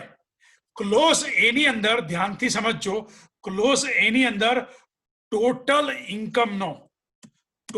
ઇન્કમનો કોઈ રેફરન્સ નથી. ફરી એકવાર, ક્લોઝ એ ની અંદર ટોટલ ઇન્કમનો કોઈ રેફરન્સ નથી. ક્લોઝ એ ખાલી એટલું જ કહે છે જેનું ટર્નઓવર 1 કરોડથી વધારે હોય એને ઓડિટ કરાવવું પડશે. રિલેક્સેશન કોને છે? જેણે 44AD ઓપ્ટ કરી છે એને. અહીંયા કોઈ ટોટલ ઇન્કમનો રેફરન્સ નથી, એટલે આપણા કેસમાં રમેશે શું કરવું પડશે? ઓડિટ કરાવવું પડશે. એ ભલે ગમે એટલું કે મારી ટોટલ ઇન્કમ 2,30,000 છે, તો અહીંયા ટોટલ ઇન્કમને કોઈ લેવા દેવા નથી. એટલે હું તમને એક નાનો ચાર્ટ બતાવું, તમે સ્ક્રીન ઉપર જરા જુઓ. જ્યારે તમે તમારા ક્લાયન્ટ માટે ડિસિઝન લેતા હોય ટેક્સ ઓડિટનું, તો તમારે શું ચેક કરવાનું? શું એ માણસ 44AD માટે એલિજિબલ છે? જો એલિજિબલ હોય તો whether he has opted. If he has not opted તો તમારે ખાલી ટર્નઓવર જ જોવાનું. ટર્નઓવર જો કરોડ રૂપિયાથી વધારે જાય તો એને ક્લોઝ એમાં ઓડિટ કરાવવું પડશે. જો ટર્નઓવર 1 કરોડથી ઓછું થાય તો ઓડિટની જરૂર નથી. એનો મતલબ શું થયો? એક્ઝામ્પલ તમને વાગશે, તમે ડાયજેસ્ટ નહીં કરી શકો, પણ સાંભળો. ક્લાયન્ટનું ટર્નઓવર 90 લાખ રૂપિયા છે. ફરી સાંભળજો. ક્લાયન્ટનું ટર્નઓવર 90 લાખ રૂપિયા છે. એણે 3% ઇન્કમ બતાડી છે. 44AD માં જતો નથી. જે 44AD માં જતો નથી તો કઈ લિમિટ લાગશે ઓડિટ માટેની? 1 કરોડની. અહીંયા ટર્નઓવર કેટલું છે? 90 લાખ જ છે. જો 90 લાખ હોય તો એને ઓડિટ કરાવવાની જરૂર નથી, ભલે ને એ ઇન્કમ 6% ઓછી દેખાડતો હોય. હું ક્યારની વાત કરું છું? આ પહેલા વર્ષની વાત કરું છું. જો ક્લાયન્ટે કોઈ નવો ધંધો ચાલુ કર્યો, એનું ટર્નઓવર 90 લાખ છે, એને 44AD માં જવું નથી અને એ 2,70,000 ઇન્કમ દેખાડે છે, તો એ સંજોગોમાં એને ઓડિટ કરાવવાની જરૂર નથી. તમને ડાયજેસ્ટ નહીં થાય, પણ આ જ કન્ક્લુઝન છે. હમણાં હું થોડી વારમાં આવું છું. જો આગળ આપણે સેક્શન વાંચી. 44AD4 ક્યારે લાગે? જે માણસે 44AD માં 1 વર્ષ બેનિફિટ લીધો હોય, એના પછીના વર્ષમાં જો ઓછી ઇન્કમ દેખાડતો હોય, એ આખો અલગ ક્લોઝ છે, તો એને ક્યારે ઓડિટ કરાવવું પડે? જોઈએ આપણે ચાર્ટમાં જોઈએ એટલે સમજાશે. જો એટલે મારું કન્ક્લુઝન એટલું છે. ફરી એકવાર કન્ક્લુઝન લઈએ. સ્ક્રીન ઉપર આવો. ફરી એકવાર કન્ક્લુઝન લઈએ કે પહેલા તમારે ચેક કરવાનું કે તમારો ક્લાયન્ટ 44AD માં છે કે નહીં. જો તમારો ક્લાયન્ટ 44AD માં હોય તો એણે ઓપ્ટ કર્યું છે કે નહીં. જો એણે ઓપ્ટ ના કર્યું હોય તો તમારે ટર્નઓવર કેટલું જોવાનું? કરોડ જ જોવાનું. જો કરોડથી વધે તો અને તો જ ક્લોઝ નંબર એમાં ઓડિટ કરવાનું. જો ટર્નઓવર કરોડથી ઓછું હોય તો ઓડિટની જરૂર નથી. આટલું ક્લિયર પહેલા. હવે જો એણે ઓપ્ટ કર્યું હોય, પે એટેન્શન, જો એણે ઓપ્ટ કર્યું હોય 44AD, તો એને સવાલ પૂછવાનો, સબસિક્વન્ટ 5 યર્સમાં શું એણે 5 વર્ષ 44AD ચાલુ રાખી છે? જો જવાબ હામાં હોય તો કોઈ ઓડિટની જરૂર નથી. પણ જો જવાબ નામાં હોય તો આપણે એની ટોટલ ઇન્કમ પૂછવાની. શું એની ટોટલ ઇન્કમ એક્ઝેમ્પશન લિમિટથી વધારે છે? જો વધારે હોય તો એને ટેક્સ ઓડિટ કરાવવું પડશે. કયા ક્લોઝમાં? ધ્યાનથી જો, કયા ક્લોઝમાં? હું રેડ માર્ક કરું છું. કયા ક્લોઝમાં? 44ABE, close number E. તમે જ્યારે રિટર્નમાં ઓડિટ રિપોર્ટની જ્યારે તમે ઓડિટ રિપોર્ટમાં લખો ત્યારે તમારે કયો ક્લોઝ લખવાનો? ક્લોઝ નંબર E લખવાનો. હું સ્ક્રીન પર બતાવું છું તમને. Clause number E. જો ક્લોઝ નંબર E ક્યારે લાગે? વાંચો. Every person carrying on business if 44AD4 applicable and total income exceeds exemption limit, તો એને ઓડિટ કરાવવાનું રહેશે. ધ્યાનથી સાંભળજો. 44AD4 applicable. 44AD4 ક્યારે લાગે? જેણે જીવનમાં એકવાર 44AD માં ઇન્કમ દેખાડી છે અને પછીના 5 વર્ષમાં ઓછી ઇન્કમ દેખાડે છે. એટલે એનો મતલબ એવો થયો કે જે જીવનમાં પહેલી વાર ઓછી ઇન્કમ દેખાડે છે એને 44AD4 લાગુ પડતી નથી. અને આ મત બહુ સાઉન્ડ મત છે. છતાંય તમને ડર લાગતો હોય, ડાઉટ લાગતો હોય તો તમારે સેક ઓફ કન્વિનિયન્સ, સેફટી માટે ઓડિટ કરવું હોય તો કરો, કારણ કે આપણને 2 પૈસા મળવાના જ છે. પણ I don't suggest audit to be done even though you do not agree. Even though you declare 3%, 1% loss, don't worry. No audit is required because turnover is below 1 crore. તો કન્ક્લુઝન ક્લિયર થયું tax ઓડિટનું 44AD સાથે. 1 minute હું ફરી વાર revise કરું છું કારણ કે બહુ બધા સવાલો આવી રહ્યા છે. તમારે આ ચાર્ટને પકડી રાખવાનો છે. હું ચાર્ટ શેર કરીશ મેમ્બરો સાથે. Pay attention. ચાર્ટ શું છે? જો 44AD માં જતો હોય તો ઓડિટની જરૂર નથી. ના જતો હોય તો લિમિટ તમારે કરોડની જોવાની છે અને ટોટલ ઇન્કમ અહીંયા ધ્યાનમાં લેવાનું નથી. ટોટલ ઇન્કમને ધ્યાનમાં લેવાની નથી. બરાબર, માત્ર ટર્નઓવર જ જોવાનું છે. બરાબર છે. આગળ જઈએ. જો એસએસસી 44AD માં એલિજિબલ ના હોય તો માત્ર તમારે 1 કરોડ ટર્નઓવર જોવાનું છે. કરોડથી ટર્નઓવર વધારે થાય તો ક્લોઝ નંબર એ માં જવાનું અને કરોડથી ટર્નઓવર ઓછું થાય તો ઓડિટની જરૂર નથી. તો આઈ થિંક ક્લિયર. તો 44AD માં કોણ ઇનએલિજિબલ છે યાદ કરો. કોણ એલિજિબલ છે? Agency business. તો એજન્સી બિઝનેસ 44AD માં આવતો જ નથી. જો ટર્નઓવર કરોડથી ઓછું થાય તો એને ઓડિટની જરૂર નથી. આગળ જઈએ. 44AE અને ટેક્સ ઓડિટ. એમાં એને પૂછવાનું કે ભાઈ તું 44AE માં એલિજિબલ છે. હા પાડે તો ઓડિટની જરૂર નથી. એ કે ના હું એલિજિબલ નથી અથવા મારે ઓપ્ટ નથી કરવું. મારે ઓપ્ટ નથી કરવું તો તારે ટેક્સ ઓડિટ કરાવવું પડશે. કયા ક્લોઝમાં? ક્લોઝ નંબર ખાસ ધ્યાન રાખજો, સી. એવું હોય તો આ ચાર્ટ તમારો આર્ટિકલ આસિસ્ટન્ટને આપી દેજો. હું તમને PDF મોકલીશ અને આ ચાર્ટ તમે આર્ટિકલ આસિસ્ટન્ટને આપી દેજો. બરાબર છે. એમાં એને કહેવાનું કે તારે કયો ક્લોઝ લખવાનો ટેક્સ ઓડિટમાં, તો આ ચાર્ટ પ્રમાણે લખવાનો ABCDE. હવે ધ્યાન રાખો 44AE માં ટોટલ ઇન્કમને કોઈ લેવા દેવા નથી. એમાં ટોટલ ઇન્કમનો કોઈ ક્રાઇટેરિયા નથી. જો તમને હું ટેક્સ ઓડિટમાં બતાવું 44AB માં જો કયો ક્લોઝ વાંચ્યો આપણે? સી. આ ટેક્સ ઓડિટની સેક્શન છે, સેક્શન 44AB. એમાં clause number C. Every person who is declaring lower income under 44AE, he is declaring lower income, then he should get accounts audited. અહીંયા ટોટલ ઇન્કમનો કોઈ રેફરન્સ નથી. એ total income લોસમાં હોય કે બિલો exemption limit હોય તમારે જોવાની જરૂર નથી. એનું ઓડિટ કમ્પલસરી 44AE વાળાનું. પછી ક્લોઝ નંબર ડી 44ADA. જે માણસ લોઅર ઇન્કમ ક્લેમ કરે છે અને ધ્યાનથી જો end total income exceed exemption limit.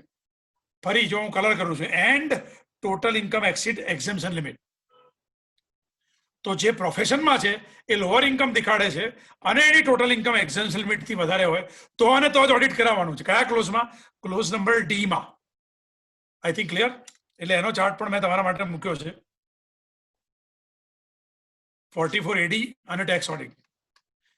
Whether SSC eligible opted for 44AD has opted. If he has opted, no tax audit. If he has not opted, તો તમારે total income પૂછવાની. Total income exemption limit થી જાય વધારે તો અને તો જ તમારે ટેક્સ ઓડિટ કરવાનું. અને ટેક્સ ઓડિટ કયા ક્લોઝમાં કરવાનું? ક્લોઝ નંબર ડી માં. આઈ થિંક ક્લિયર. એના સિવાય મેં એક બીજી સમરી આપી છે. જ્યારે 44AD માં જાઓ તો ઇન્ટરેસ્ટ રેમ્યુનરેશન ટુ પાર્ટનર એનું રિડક્શન ના મળે. 44AE માં જાઓ તો એનું રિડક્શન મળે. 44ADA માં જાઓ તો ડિડક્શન ના મળે. આ ચાર્ટ તમે તમારી ઓફિસમાં આર્ટિકલ અસિસ્ટન્ટ માટે ચોંટાડી દો, પ્રિન્ટ કાઢીને. આઈ થિંક ક્લિયર. Yes sir.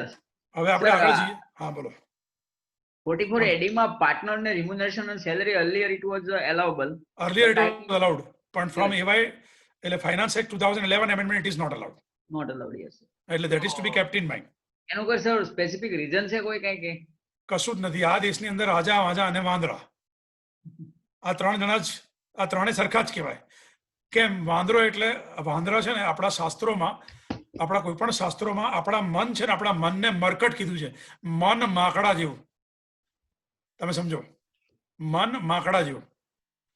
એટલે રાજા, વાજા અને વાંદરા એનો કોઈ ઠેકાણો નહીં. રાજાના મગજનું કોઈ ઠેકાણો નહીં. એટલે ગવર્મેન્ટને શી ખબર શું મૂડ આવ્યો કે એમણે સેક્શનમાં સુધારો કરી કાઢ્યો કે તમને બેનિફિટ નહીં મળે. એટલે ધીસ ઇઝ સમથિંગ સ્ટુપિડ. ખરેખર તો પ્રોફેશનમાં પણ મળવો જોઈએ. આપણી ઓફિસમાં 3 પાર્ટનર હોય CA અને 50 લાખથી ઓછી રિસિપ્ટ હોય તો મેજર ખર્ચો શું હોય? રેમ્યુનરેશન ઇન્ટરેસ્ટનો જ હોય ને. બીજો શું ખર્ચો હોય? ગાડી લાવ્યો એનું વ્યાજ પડતું હોય, એ મૂડીમાં શું બોલતું હોય? ઓફિસ ભાડે ચાલતી હોય પણ 3 જણાની ગાડી તો હોય. 5-15 લાખની તો ગાડી થઈ જાય. 15% ડેપ્રિસિએશન ગણો, 15 લાખનો 2.5 લાખ તો એ થાય. તો પ્રેક્ટિકલી તો ખરેખર તો રેમ્યુનરેશન ઇન્ટરેસ્ટ આપવું જ જોઈએ. પણ સમહાવ અત્યારે કાયદામાં એ અલાઉ થતું નથી. બીજા ઘણા બધા સવાલો છે પણ આપણે એને થોડી વાર રહીને લઈએ. આપણે પહેલા પણ કન્ક્લુડ કરીએ. એવું હશે તો જો કમિટી મેમ્બર આપણને હા પાડશે તો 10-15 મિનિટ આપણે લેક્ચર લંબાવીશું ક્વેશ્ચન આન્સર માટે. હા ને? એટલે આપણે ઘણા બધા હાથ ઊંચા કરી રહ્યા છે પણ આઈ રિક્વેસ્ટ કે ફોર અ ટાઈમ બિંગ આપણે ટેક્સ ઓડિટ ઉપર થોડું ફોકસ કરી લઈએ. હવે આગળ વધીએ. પાર્ટ નંબર 3, ટેક્સ ઓડિટમાં ઓબ્જેક્ટિવ. આ સેક્શન ટેક્સ ઓડિટ લાવવાનો ઓબ્જેક્ટિવ શું હતો? તો એવું ના કહેશો ઓબ્જેક્ટિવ એ હતો કે ચાર્ટર્ડ એકાઉન્ટન્ટને ટેક્સ ઓડિટની ફી મળે. એ ઓબ્જેક્ટિવ નહોતો. Let S C. Pay attention. અમારા રિપ્રેઝન્ટેશન હજી ચાલુ છે પણ એનો કોઈ જવાબ અમને ગવર્મેન્ટ તરફથી મળ્યો નથી. પણ અમારા રિપ્રેઝન્ટેશન એસોસિએશન લેવલે હજી પણ ચાલુ છે. જો ઓબ્જેક્ટિવ શું છે ટેક્સ ઓડિટનો, તો ટેક્સ ઓડિટ આવ્યું ક્યારે? તો જ્યારે આપણા બધાનો તમારા બધાનો લગભગ જન્મ નહીં થયો હોય 1984માં, જે ખાસ કરીને યંગ મેમ્બર છે. તો 1984માં ટેક્સ ઓડિટનું ઇન્ટ્રોડક્શન થયું.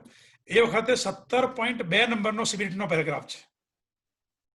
એ 17.2માં એવું લખ્યું સીબીડીટીએ કે ટેક્સ ઓડિટ કેમ કરાવવું જોઈએ, કેમ અમે આ ઇન્ટ્રોડ્યુસ કર્યું છે ઇન્કમ ટેક્સ એક્ટમાં.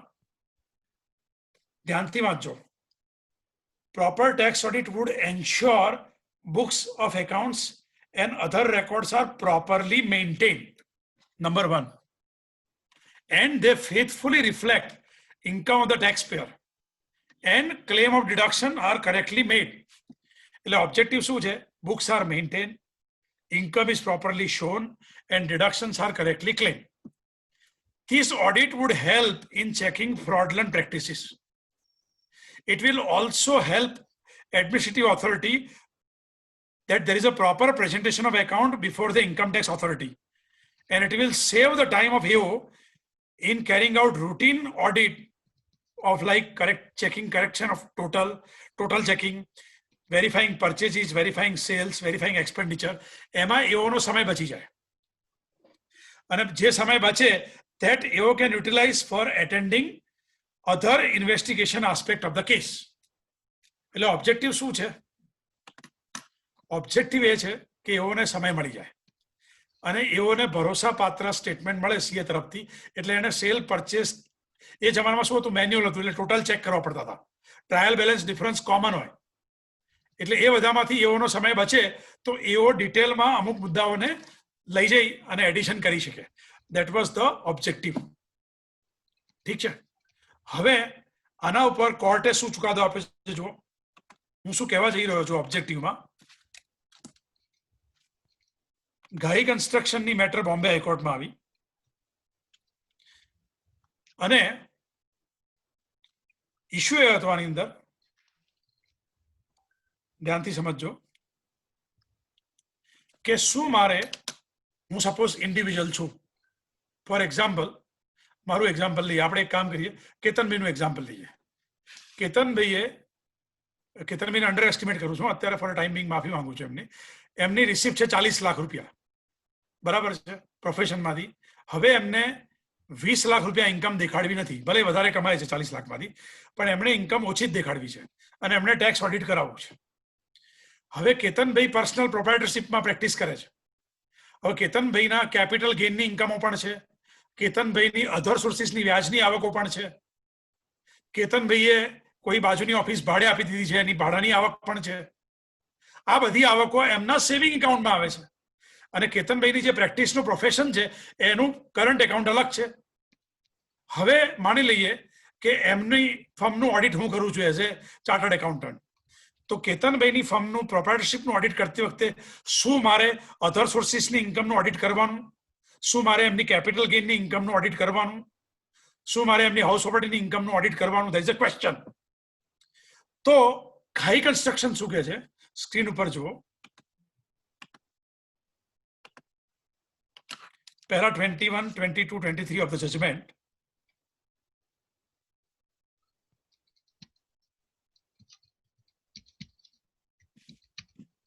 ધ્યાનથી જુઓ. Para 23. In case of individual carrying on business as a sole proprietor, it is necessary to comply with the 44AB. ધ્યાનથી જોજો. Only in respect of business income. Court એવું કહી રહી છે બોમ્બે હાઈકોર્ટ કે ટેક્સ ઓડિટ માત્ર બિઝનેસ ઇન્કમનું જ કરાવવાનું. It would not be necessary to comply with the tax audit in respect of other income. Other income નું ઓડિટ કરાવવાની જરૂર નથી. એમણે સેક્શન કેમ આવી, વાંચુ કમિટીએ શું ઓપિનિયન આપ્યો, સીબીડીટીનો સર્ક્યુલર, આ બધું સ્ટડી કર્યા પછી કીધું માત્ર બિઝનેસ રિસિપ્ટનું જ ઓડિટ કરવાનું, બીજાનું ઓડિટ કરવાની જરૂર નથી. It is not required because બે કારણ છે. એક કે આ સેક્શનનો ઓબ્જેક્ટિવ શું હતો અને બીજું કારણ આ સેક્શન કયા હેડમાં છે. સ્ક્રીન ઉપર ધ્યાન આપો. કયા હેડમાં છે હું લખું છું સ્ક્રીન ઉપર. હેડ કયું કહેવાય? Profits and gain business and profession. ક્યાંથી સ્ટાર્ટ થાય? પીજીપી ક્યાંથી સ્ટાર્ટ થાય? સેક્શન 28 થી સ્ટાર્ટ થાય અને ક્યાં પતે? 44 ડીબી. અને ટેક્સ ઓડિટની સેક્શન ક્યાં આવે? 28 થી 44 ડીબી ની વચ્ચે આવે. એટલે કે આ સેક્શન બિઝનેસ ઓડિટની વચ્ચે આવે, બિઝનેસ ગેઇન હેડની વચ્ચે આવે. એનો મતલબ કે તમારે બિઝનેસની જ ઇન્કમનું ઓડિટ કરવાનું. પણ આપણી કમનસીબી જુઓ, આપણે જે ટેક્સ ઓડિટ કરીએ છીએ એની કમનસીબી જુઓ, એના ક્લોઝિસ જુઓ. 28 નંબરનો ક્લોઝ એ શું કહે છે? સેક્શન 56 ની ઇન્કમ દેખાડી છે કે નથી દેખાડી? પ્રોપર્ટી પરચેસ કરતી વખતે inadequate consideration, sorry, he has received share of a company, share purchase કર્યા છે અને શું એને માર્કેટ કિંમતથી ઓછા ભાવે ખરીદ્યા છે, તો તમે ઓડિટર તરીકે રિપોર્ટ કરો. પછી શેર ઇશ્યુ કર્યા છે પ્રીમિયમથી, તો 56(2) બી એપ્લિકેબલ થાય છે કે નહીં? એઝ ઓડિટર તરીકે ક્લોઝ 29 માં રિપોર્ટ કરો. પછી ગિફ્ટ મળી છે તો 29A માં રિપોર્ટ કરો. સોરી, ગિફ્ટ નથી, આ 56(2) ગિફ્ટનો ક્લોઝ છે 29B. 56(2)(10) ગિફ્ટ મળી છે તો તમે નેમ ઓફ ઇન્કમ અને અમાઉન્ટ રિપોર્ટ કરો. પછી ચેપ્ટર 6A ના ડિડક્શન તમે રિપોર્ટ કરો, એટલે 80C to 80B ના ડિડક્શન રિપોર્ટ કરો. હવે આને બિઝનેસને શું લેવા દેવા? ઘણીવાર મેડિક્લેમ ને બધું શેમાં જાય? પર્સનલ સેવિંગ એકાઉન્ટમાંથી જાય. હવે સેવિંગ એકાઉન્ટમાંથી મેડિક્લેમ જતો હોય તો તમારા બિઝનેસમાં આવવાનો જ નથી, તમે કેવી રીતે લખશો? પછી ડેક્લેરેશન ઓફ ડિવિડન્ડ તો હવે અત્યારે કામનું નથી, આ વર્ષથી, એટલે નેક્સ્ટ યરથી. પછી 36A છે, એ પણ ડીમ ડિવિડન્ડ મળ્યું છે 222E માં. હવે આ અધર સોર્સિસની ઇન્કમ છે. પછી ક્લોઝ 30A ઇન્ટરનેશનલ ટેક્સેશનનું એડજસ્ટમેન્ટ, એની ઇન્ફોર્મેશન આપો. Excess interest as per international taxation, એની ઇન્ફોર્મેશન આપો. Country by country reporting international taxation, એની ઇન્ફોર્મેશન આપો. પછી ગારની ઇન્ફોર્મેશન આપો. જીએસટીની ઇન્ફોર્મેશન આપો. હવે પ્રેક્ટિકલી આને અને બિઝનેસ હેડના પ્રોવિઝનને શું લેવા દેવા? Are you getting? This is something funny.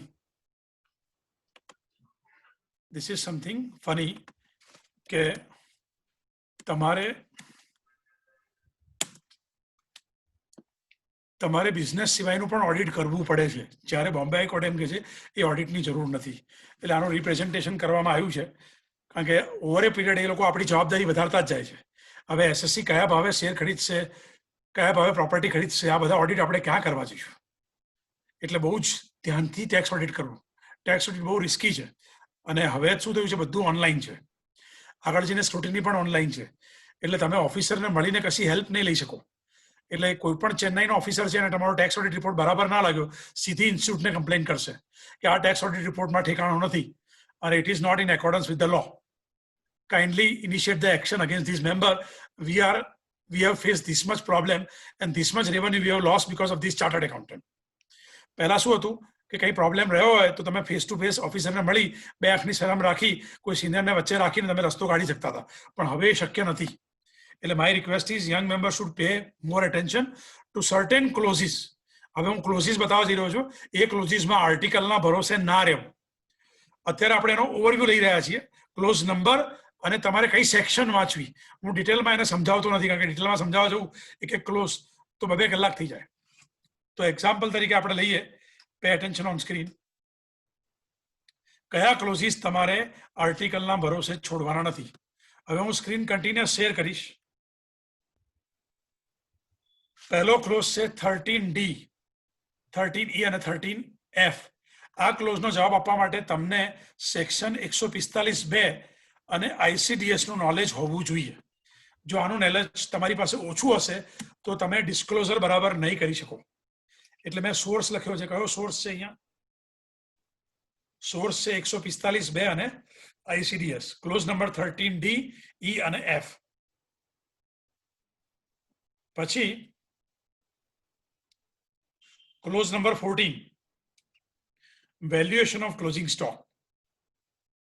એના માટે તમને 145A નું નોલેજ હોવું જોઈએ અને ICDS નું નોલેજ હોવું જોઈએ વેલ્યુએશન ઓફ ક્લોઝિંગ સ્ટોકમાં.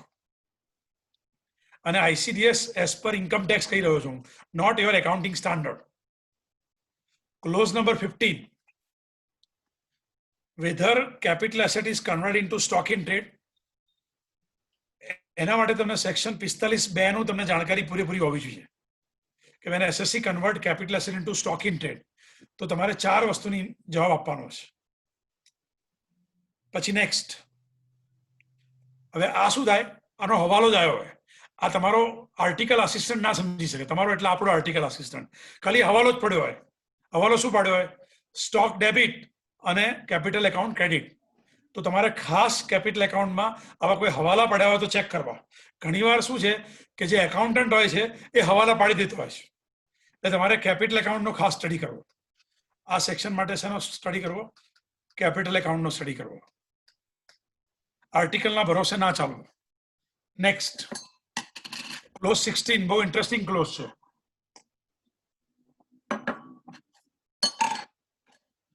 હું વાંચું છું close 16.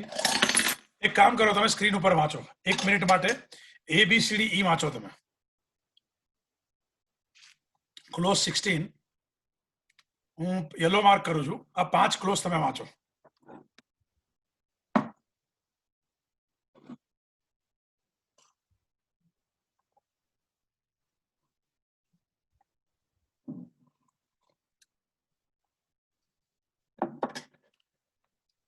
Now pay attention. Clause number A.